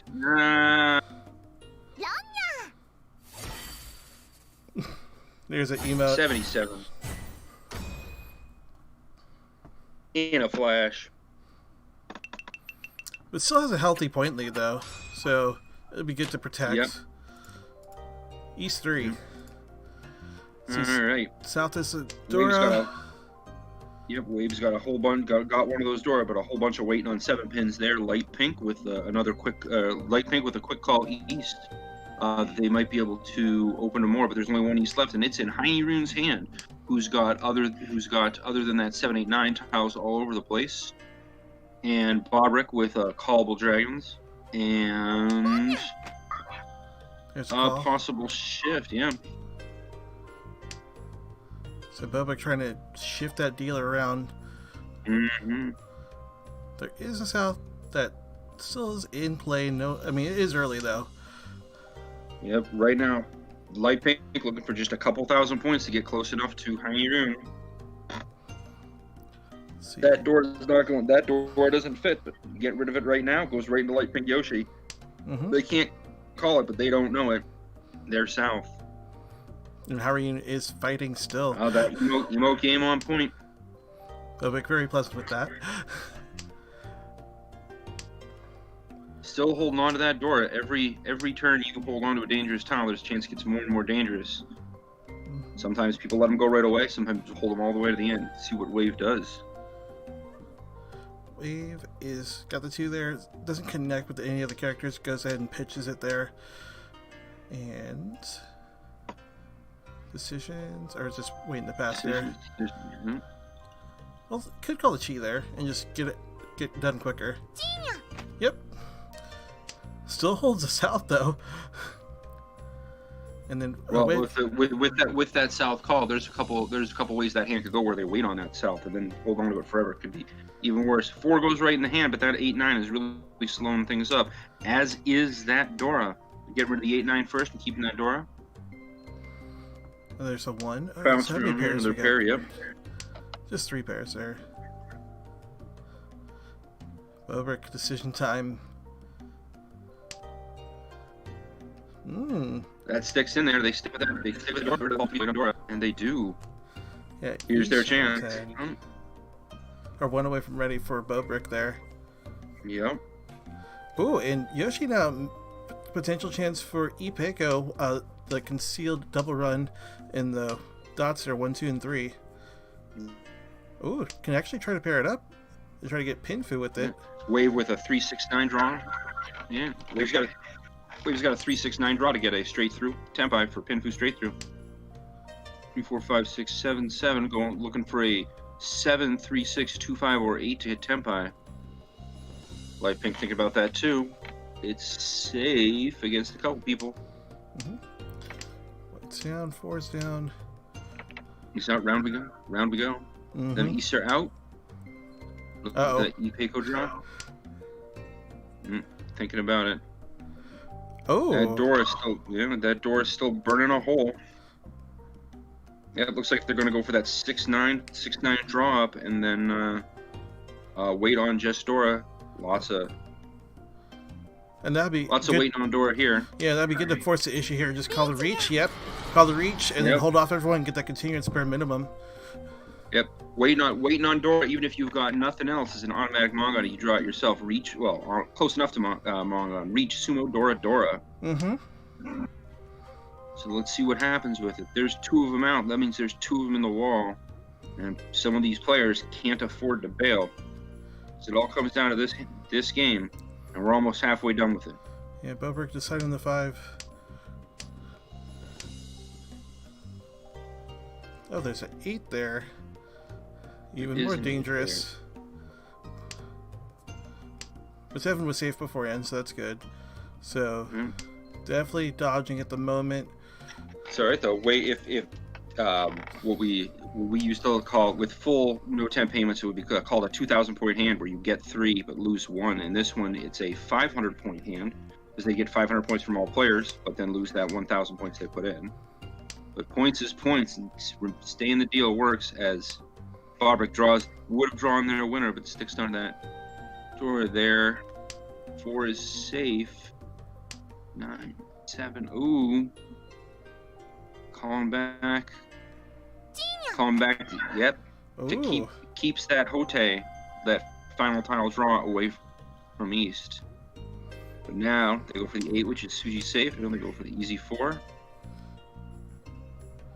And then what tile to get rid of? The 2. It's safe. So Wave only 1 tempi there. So Wave starts the continuance combo, if you will, and Paradora right away. Yeah, Heine Rune 14,500 points above, which is 24.5, which is 900 points more, enough to win this game. Ooh, and Yoshi quick with the call there. Probably with the 3 pairs shooting for Toy Dash, getting all pawns very quickly, and also getting that dealer over to him. Yep, they got to be doing the math themselves too. Any hand is enough to get them into quote unquote victory territory. Yes. Whereas Heine Rune, just with just a couple thousand points, can overcome the current dealer wave and get 10,000 more points away from LPY. It's anybody's game here if you count Yakumon. Let's see where Wave goes. Wave going to the fast plays. Gets rid of the slightly more dangerous 6 now. And probably pressing the issue here with the half flush forming. Half flush and 2 Dora. That's an easy 11-6 close to Mongon, depending on the formation. Yeah, plus they get the reach stick back. Ooh, yes. Which is how they got into the top in the first place. Robert sticking to those honor tiles. A couple people holding on to him, slowing up both those hands. For Wave though, that's 3 draws. That's 3 draws away. Pushing forward. Yeah, pushing forward indeed. Pressing the issue, and of course, looking at the landscape right now, looking at all the discards, no character, or only one character at the moment. All right. And Bobrick now pick up the 9, settles a pair and a sequence. See what we got going on. Yoshi gets a 5 to add to that hand there. Yep, tripping it up. Looks like they're getting pretty close to being able to wait on that Dora. And now they can Ipe Dora if they get it. Or they're open, so they're gonna have to call it out. So that's gonna be an interesting exchange if he lets go of that south. Yeah. They'll set up a real chain reaction here. There's one left though. No. Light Pink might be just sitting on Tempai. Because with only 900 points between him and Tiny Rune for the overall victory, if they're Tempai and High isn't, that's enough to swing the game in their favor. Bobrick now has 5 pairs in the hand, probably pushing for this 7 pairs hand, and with that point lead, probably going to protect it and might go Dama. Oh, Khan! The new Dora is 5 bamboo. Oh, and here it goes. Yep, Khan into 4 Dora. Unbelievably powerful strategy. Wave now one away from a 3-way Tempai wait for that, but Light Pink to everybody else looks like a half flush. Yeah, very much maybe so. a Tanya Dora 4, yeah. So the characters and baboos are a little tight to get rid of. There's a lot. Oh. Hurry and pick up the last house. I guess hold is a safe tile, but hurry also 2 hidden triplets. There's that Tempai on the 3. Could hurry and be going for Suanko now? My gosh. You're getting pretty close. That 4 looks safe, but there hasn't been a lot of action from the other sides. Oh, interesting. And now calls it for the 3-4-6 wait. Oh my gosh, 3-4. So we got 3-4-6 on wave and a straight 5 for Light Pink Yoshi. And now he can still get Tanyao and then the 4 Dora there. Yep. But just on that 5, whereas Waves go looking for anything but, and all the 5s are locked up.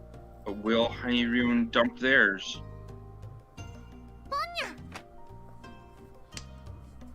Bobrick with the pawn. But now also has dangerous tiles too. Oh, indeed. They get rid of the slightly safer stuff? Yes. Yes, they do. 3 tiles left. Khan? Ooh, a killer. They could dump that 3 to wait on the 6, dealing in. They can dump that 6 to wait on the 3, dealing in. Or they can bail it out. They go for the Khan? Going for the Khan? Yep, going for the Goes Khan. for the Khan. New Dora, 3 bamboo. Still waiting on just that 5, but no more draws, so it looks like they're safe unless Bobrick. Oh, that's probably going to be easy play. Oh, yeah. No. Wow, 2 players stand by. Scary. Light Pink getting enough points out of Heine Rune there to continue in first.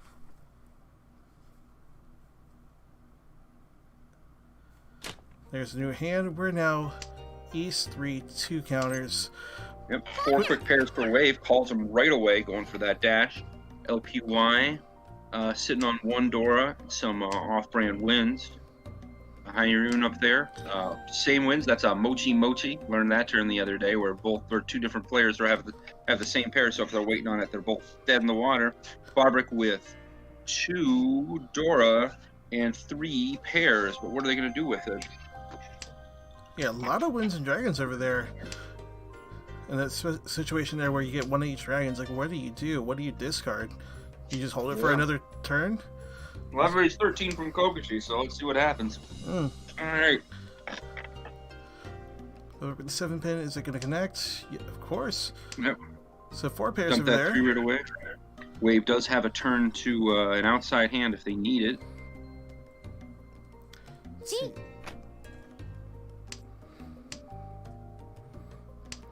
Right. And there's a 2. Red dragon gets casted out. I think they're all done with the red dragons and the green dragons and also the white dragons. So yeah.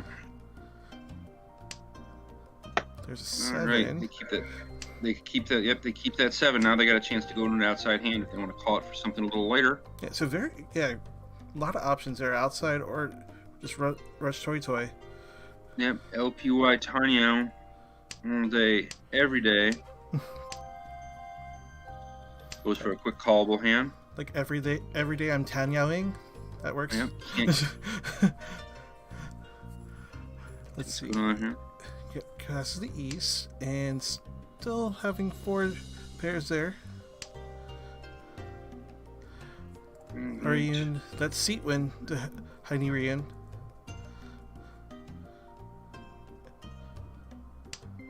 Goes in, keeps it. Okay. All right. More pairs coming up. Okay. 5 there, not really needed. So Bubba taking a shift. Probably gonna aim for Tanyao now. Yep, we're that light pink waiting on that 4-7. Ooh, dump that 8. They're not. They got nothing. That 6 might be dangerous. Let's go. Sumo. Sumo's it. Tanyao Diggity for 2K.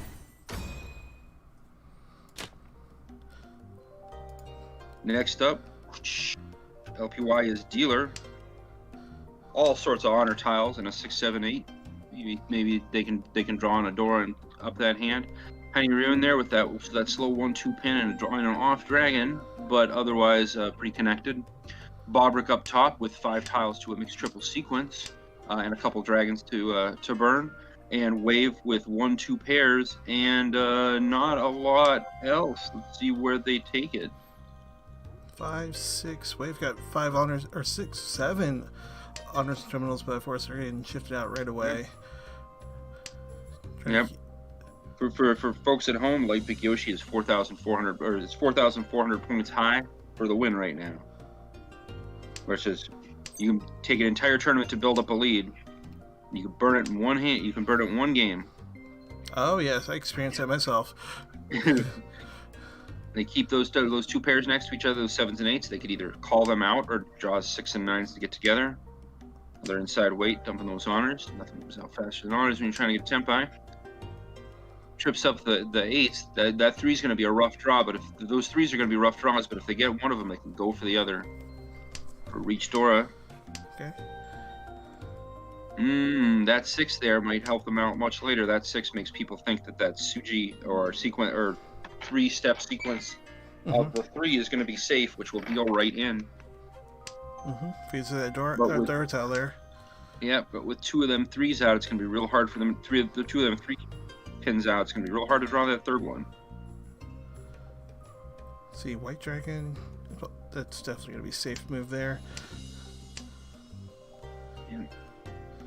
Yeah, so... Tiles. Heini Ryun may be thinking about going for that straight through, but nope, dumps the 8 for something fast, keeping onto that Dora.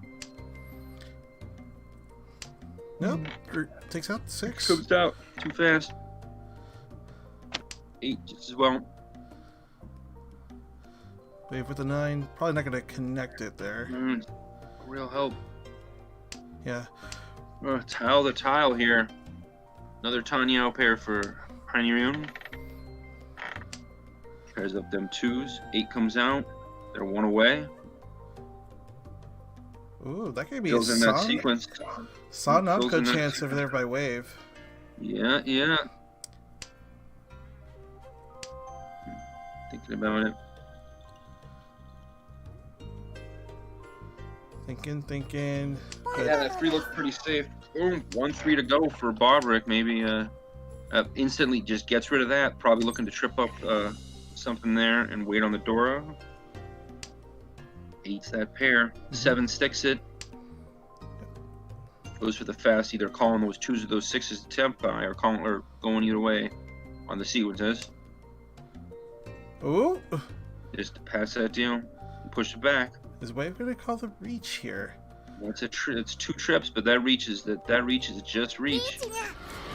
Yeah, but if it's sumos, it's going to be reach Sanamko.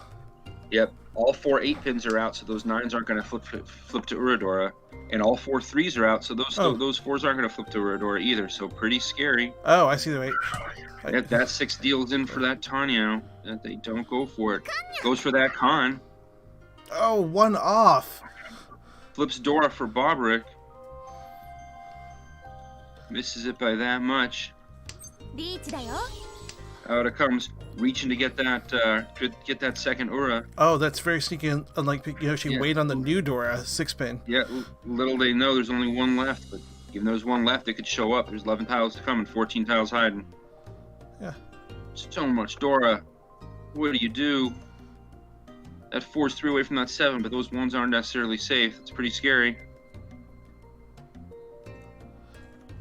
Maybe looking out there, seeing all those, dump 7. Ooh, Trips 7. up the 7. Can't do anything about it. It's a 5, 2, and then the Tiles. LQY maybe. Oh, they can't possibly discard the last story on that, but still, solo. What's it called? You got 2 Tempis. Yeah, 6-pin fit easily in Bobrick's hand, so that was an easy keep.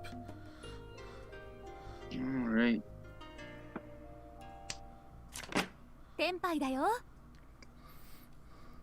So two players Tenpai.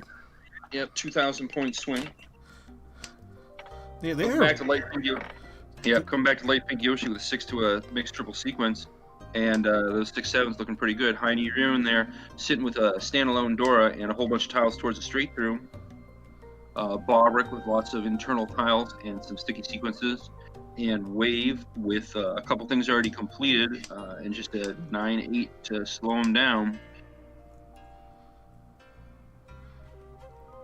Go ahead. Yeah, everyone in so far, a lot of continuances have been stacking up, so they are really in the game. They're trying to reach for that Tenpai there, and we're only at East 4 as well.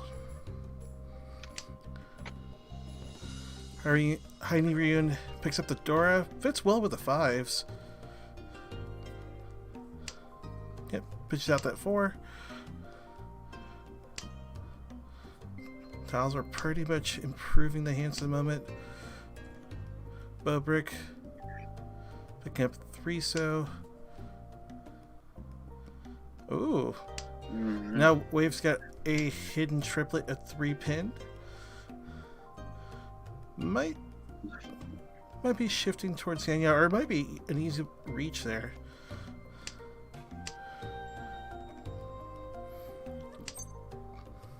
There's 8. No calls there. Yeah, Yoshi hanging onto that green dragon. 2 green dragons are visible to us because we're seeing everything. Yeah. Oh, there's a second one. So definitely gonna. Heine Rune might have to dump that to go for a faster hand with what they got, but that could be fatal. There's a 4. So improving the hand there.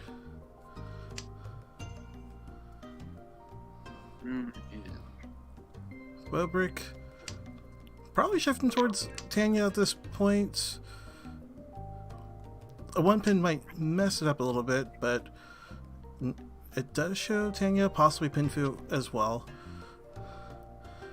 Heine Ryun making a decision with the dragons. Go ahead and pitches the red.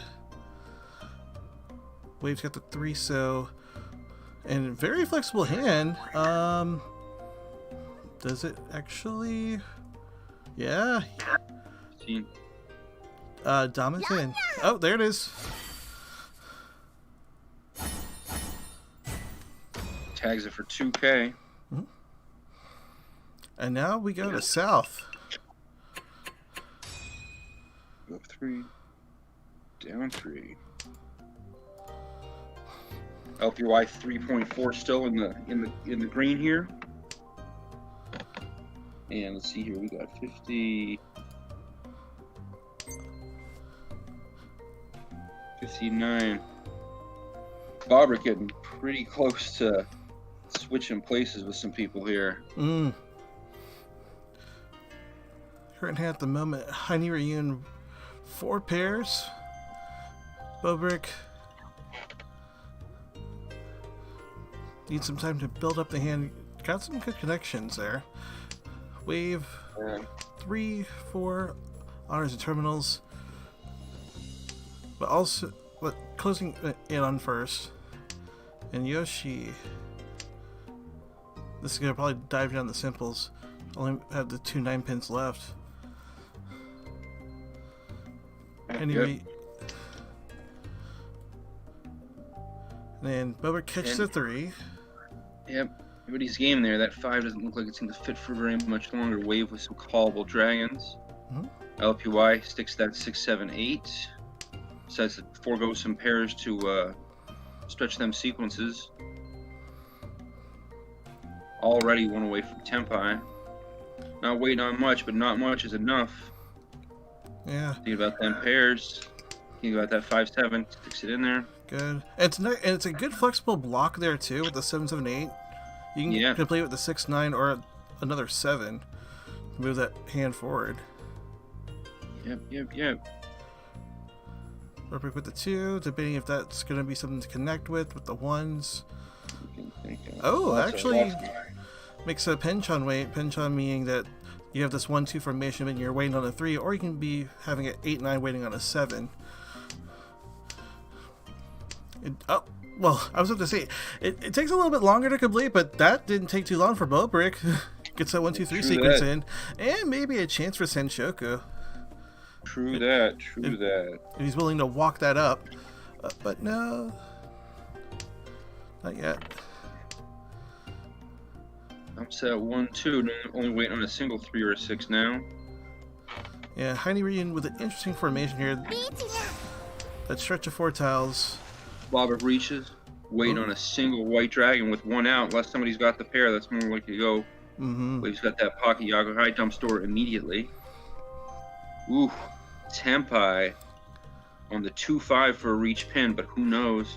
Goes Dharma or Quiet for the 2-5, but there's 1, 2, 3, 4 2s out, and 1, 2, 2 5s. Only a couple more to go. Yeah, and then also noticing that the 8-mon is in Yoshi's discards there. That is the 8-mon. Yeah. Well, they're on a 2-5 wait, so.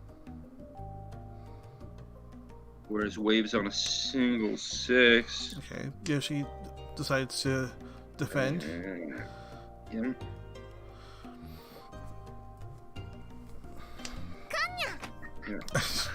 Oh, Khan on the board. Into the south, dumps the south immediately. Oof.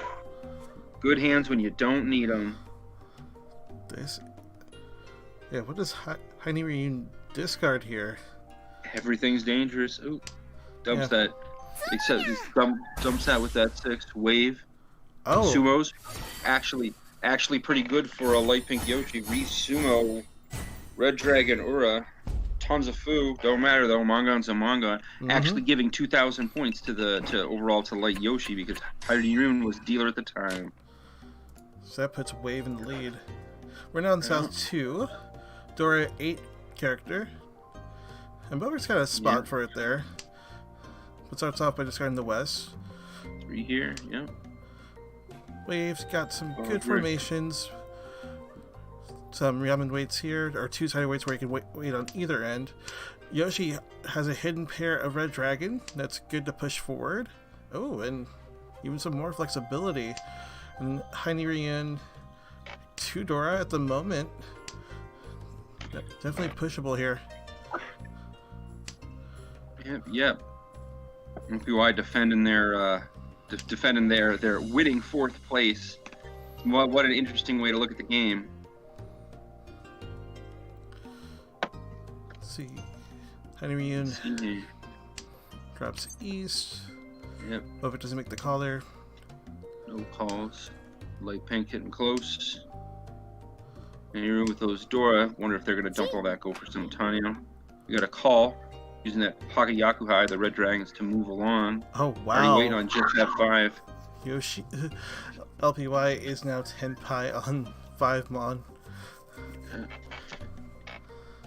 That hand, though, hasn't dropped any mon yet, and if people are getting characters, if people are getting scared. Oh, there goes that. lets it ride. Bobrick at the 4, gets a more flexible hand going. Yeah, Probably going to doesn't dive think down the about that. Tanyo. Yeah, doesn't think about that 9 though. At least not right away. And Light Pink's hand, even though it isn't, is looking really flushy. The discards are showing no characters at the moment. None at all. Sometimes that's gotta hurt when you're not when your hand wins on something but isn't something, and it looks like that's something. That's no fun at all. 2. Running drops. This is 9. Yeah, I can't use a 9 there because now it's Bobrick's committed to all simples there. Nope. But he's got a good Need formation that. going too. Need that 6 though. What to get rid of though? Dumps the 1/5. 2 after 2 coming out. Oh, keeps the 7, so it looks like that Sanchoku chance is there. Looking for that mixed triple sequence. Like thinking about things. There's your Tenpai waiting on a 7 or a 3/6, depending on which way they want to go with it. Yes. You go for the 3/6. Danger, danger. Debating that call. Lets it go. And Keeps that 7. LPY switches it. up. Yep, keeps that 7, breaks that 10. Because after you calling and dimping that 8, the tile's right next to it, make it pretty dangerous. Heini Ryun keeps that 3 pin there. Actually fits Yep, well there's with a her wall. hand. Or his hand. Yep. There's a wall of those 8 bamboo on the field, so that 9 was 100% safe. There's 3 other 9s on the table. If all the 8s are gone, then only that 9 could be won with a pair of 9s, and he could see the other 3. Safety. Lands the Reaches on the- Sanchoku. Yep, reaches on the 4/7, 7 given that Sancho, which is what's it called? Which is a mixed triple sequence. Now these hands are looking pretty scary. Dora passes. Yeah. Oh, and That 3. Oh, which way you gonna go? I mean, it does fit Gonna well lose- with the gonna- 4. Could lose those red dragons though. Loses those red Ooh, dragons. And that's a pretty safe Gives- move. Gives up on the hand. It might be a good evasive action there because the red dragons are safe. It could switch it to Tanya, but there's only 3 draws left, so it's now just Yeah, no. safety. It's a way out, but with how close this game is between him and High, the every point counts. Yeah. They are 18 away from each other, 23.4 separating the 2 from being champion. Bob thinking about it, lets it ride.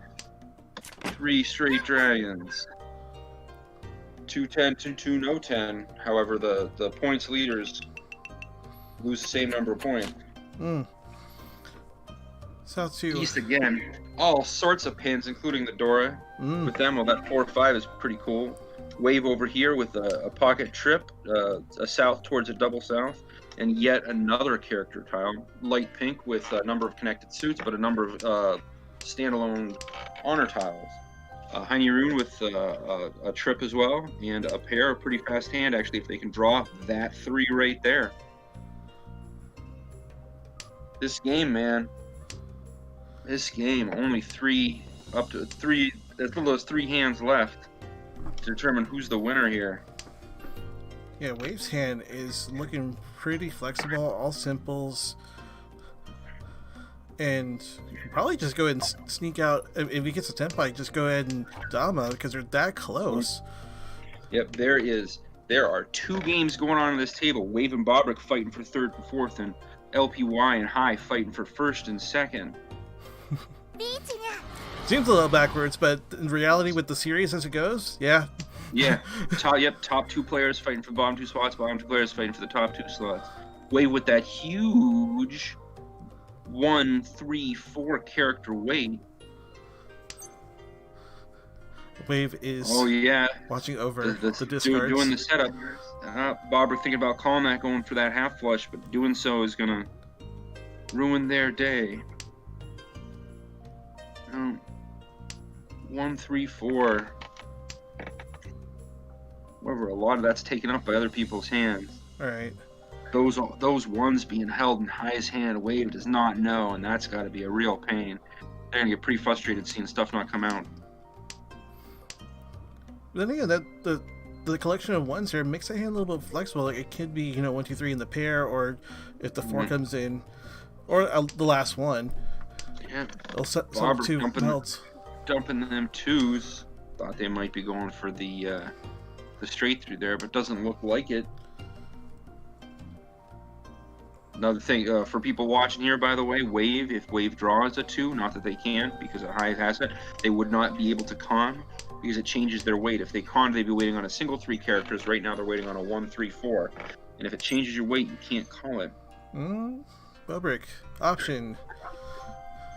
Thinking about it, dump that 1 for Tanya. Yeah, that just can't be. Another trip for LPY. Still waiting on that left alone 3 pin there.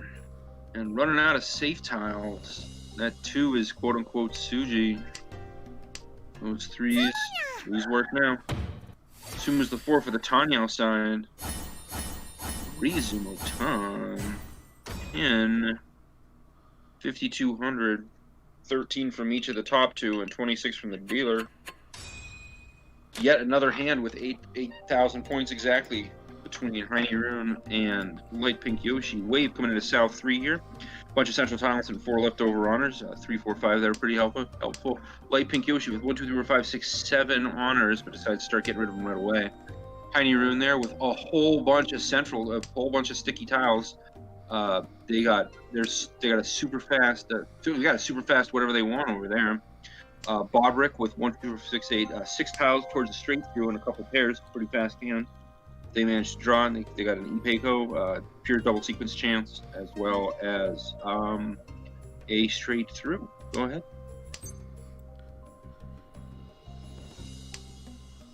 Ooh, picks up a 2 there. 1, 2, 3, 4. 4 pairs in the hand for Wave. Definitely some options. Some Toy Tanyao. All simples there.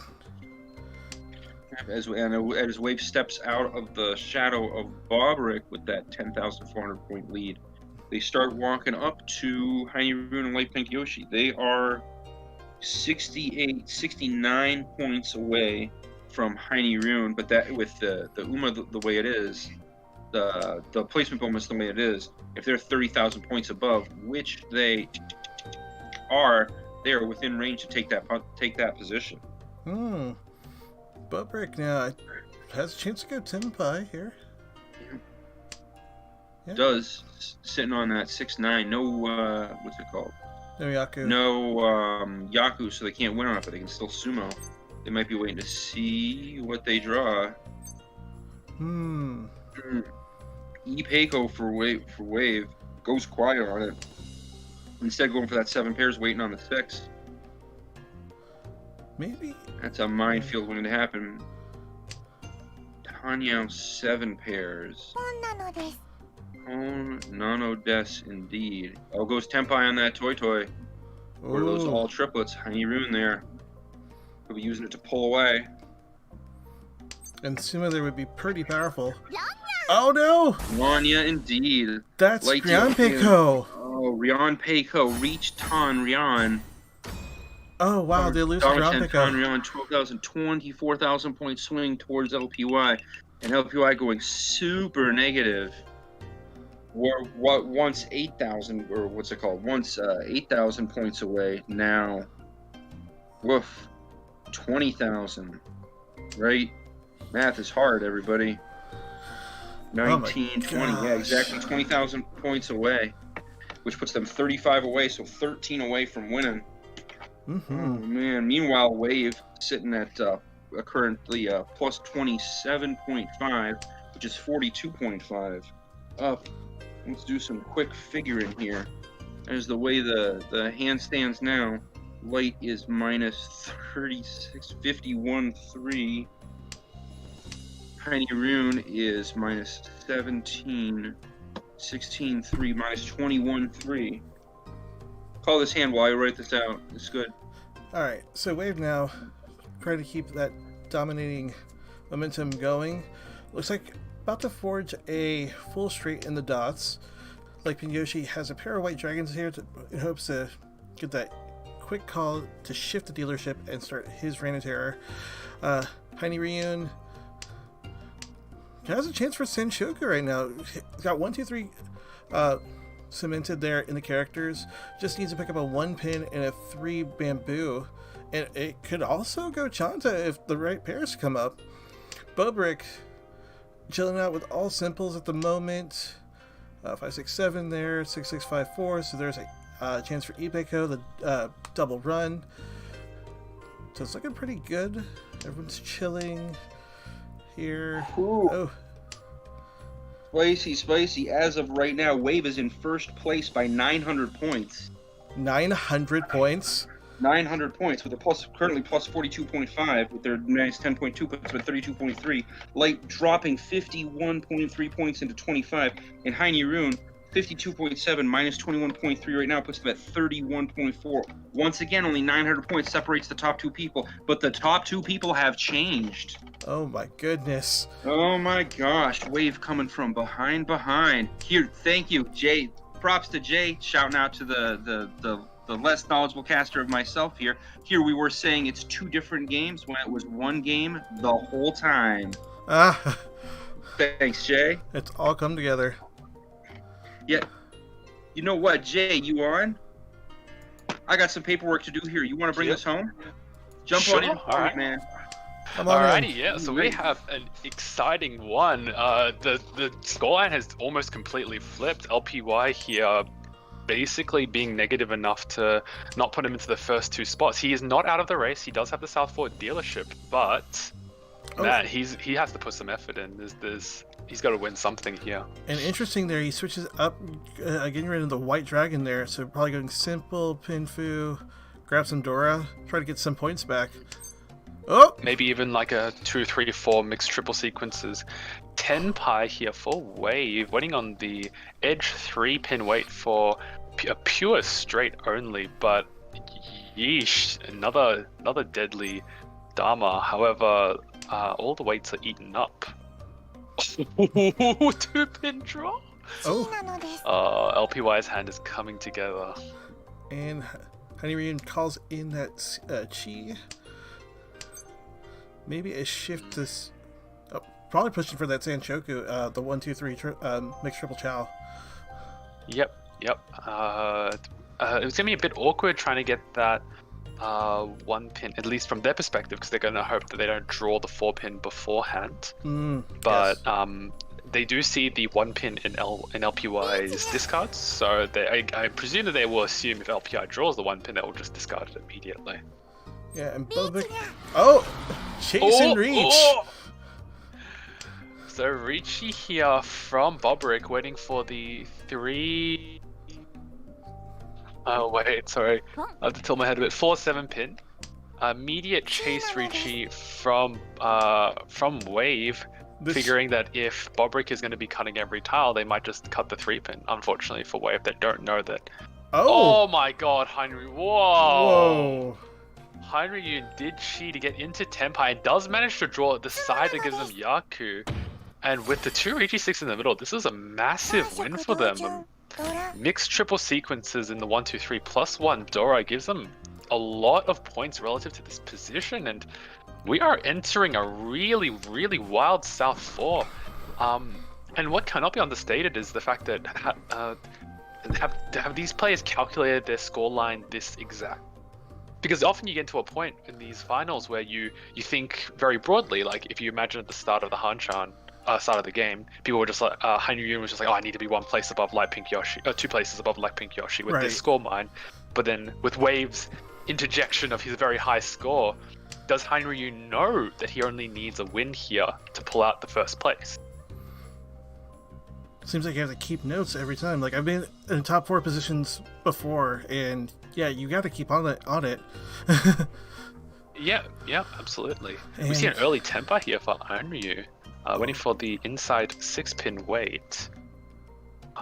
Decides not to reach it, however. Maybe hoping for a better wait, or even something that they can keep closed, like maybe calling the 1 bamboo off of Light Pink Yoshi and being able to just have an open mixed triple sequences Dora 1 or something like that. Now Yoshi would pick up a 9 pin. Okay, well, How you like if you're in this scenario, how do you feel? Like when you're yeah, like this. You're in Light Pink Yoshi's position, you see that Riichi, and how creative are you playing? oh, at this point, what the situation is, I'm just gonna go for broke. Because at this situation, I have to get points, I have to push, and I know they know I'm going to be pushing, so let's just go. Very, very wide hand here for LPY as well, so it's not, too difficult. Oh, well, LPY does get into Tenpai. A little bit of an awkward Tenpai, unfortunately, but it is waiting on a tile that Hyrule did discard. Yes. So maybe it might trick somebody? Mm-hmm. And sometimes you just have to do the tricky things like that just to get those points in. Absolutely. And also, Wave's position is slightly awkward in that I don't think he wants either of these players to win. But he doesn't really have a hand that's competable. Still 2 away from Chitoi. Yeah. So it might just be in his best interest just to dodge. Yeah, luckily for him, LPY has indicated they are in Tenpai, so, they know that there is another round after this if Hyrule doesn't win, so maybe Wave could feel prompted to not feed. Right.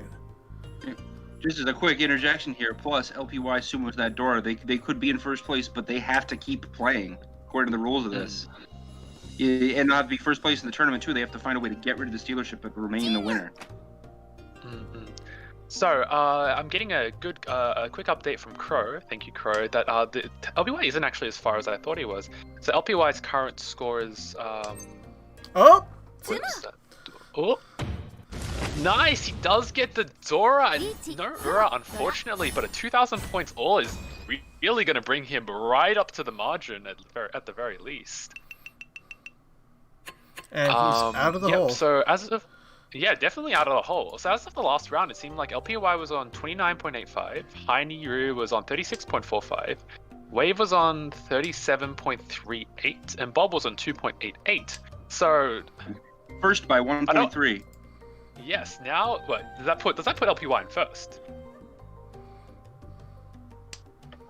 Yeah, real quick here, if you take a look at it, they were 23 points away from Hyrule before. They're 12,100 points away, which is 22.1 down. Oh, yeah. Right? Yeah, they're first now. Yep, and now we hit the bitter point of, as Luke mentioned before, how do you end your dealership without one of either Wave nor Hyrule winning in order to maintain your first place position? Wave here pausing on the White Dragon, trying to figure out if it's enough value to call it, and does decide to call it. Perhaps forcing in this half flush, thinking that a 3,900 or even like a 7,700 with the green dragon call would make things would make enough value to go in here. Yeah, and probably also entertaining that thought of maybe a nicely timed Shosengen or even a Daisongen, big 3 and little 3 dragons there. It's worth it. So you're just considering the styling points, right? Yeah. And what a magnificent Tenpai for LPY. Draws that 5, so it ends up on a 1/4 man Tenpai here. Reach Nomi, but more importantly, puts pressure on Wave because Wave cannot go for that half flush without dealing in. Ooh. Let's see his choices here. Oh, well, there's a green. Big danger. Yeah. On the inputs too. That Shosengen was too alluring there. Yeah, unfortunate. So that is reach Iputs for Light Pink Yoshi. Definitely pulling himself into oddly enough, a respectable last place here because he is very certainly in the lead at this point. And it's like he's just keep on fighting, just trying to get points, claw his way back up. And now here, with an easy hand here, pair of red dragons could easily get another hand in. So I think a really interesting component is that Wave here is now stuck in a pretty awkward situation because both Wave and Hyrule only have one hand to upset the difference. However, Hyrule's margin is much thinner than Wave's margin. I think. Am I doing my math wrong? Let me go check. Oh, that's a Yes. bold move. They're similar margins, something to that degree. Yeah. So, because they only have one bullet in the chamber, they are forced to do things like Wave is doing right now, going for a Hanitsu, maybe when it's not necessarily the fastest or it involves getting rid of Dora, which is hard, but necessary. Yeah, and an LPY here is going for the outside hand, Shanta. Sometimes it's difficult to do in late game, but the way the hand's been dealt to him, he's pushing for it. So we'll have to see how this one goes. Oh, Tenpai here, full wave, waiting on that east only for half flush, all triplets. South, north? So that's a Honeyman, and I don't have the exact math, but that sounds about right. And sneaky thing too, LPY did discard an east early, so it's a kind of sneaky play there. Oh, Khan! Oh, what the? Richin! Ending in Whoa! styling on everyone else. Ending with a Diamond Khan for the half flush Rinshan. South, north, all triplets, 12,000 points, and that will probably send Wave into first place. Oh my goodness, that's how you end a tournament. Gosh. Oh wow. That is how you end a tournament. That is how you style all over a tournament. That is wow. Oh my gosh. I'm not sure how to react to that. I'm speechless myself. Good lord. I got nothing. I got Panda, help me out here. I got nothing. Oh gosh. I mean, it was those times where it's like you keep on clawing. Like there's times like I keep clawing, I keep fighting, and then it happens like that was a thing, and we just have to go. That was definitely. Oh my gosh. So are we? Do we have the scores set up? I just need one moment to get those prepped. Yep. All good. Yeah, you were watching last match. What was your favorite moments? Of course, we won't be able to get to the log here, but besides what would just happen here, anything else that pointed out? We can't understate that entire interaction there. But I think what built up to it, or what allowed it to happen in general, was I think Wave had two Dharma Mangans as dealer, if I'm not mistaken. They had the closed all simples double pure sequences. Right. So the Tanya Rang Peiko, and then I don't remember the one before, but there was definitely another one where they won 12,000 points off of it. And it's hard to point at a specific moment, but I think just entirely in context, it was the swinging nature. It was exactly what needed to happen in order for this finals to be as spicy as possible, and I think that appeals to me personally, if that makes sense. Oh yeah. Are you glad that we didn't get to 11 continuances? Yeah, but there were I guess I'm glad that we didn't get to 11 continuances, but I think that's about as close as you get to just having the swingy nature of about 11 continuances. But yeah, especially in the early rounds, like they were holding about maybe 2 to 4, I guess, 2 to 4 continuances at most. So they were really trying to hold their positions.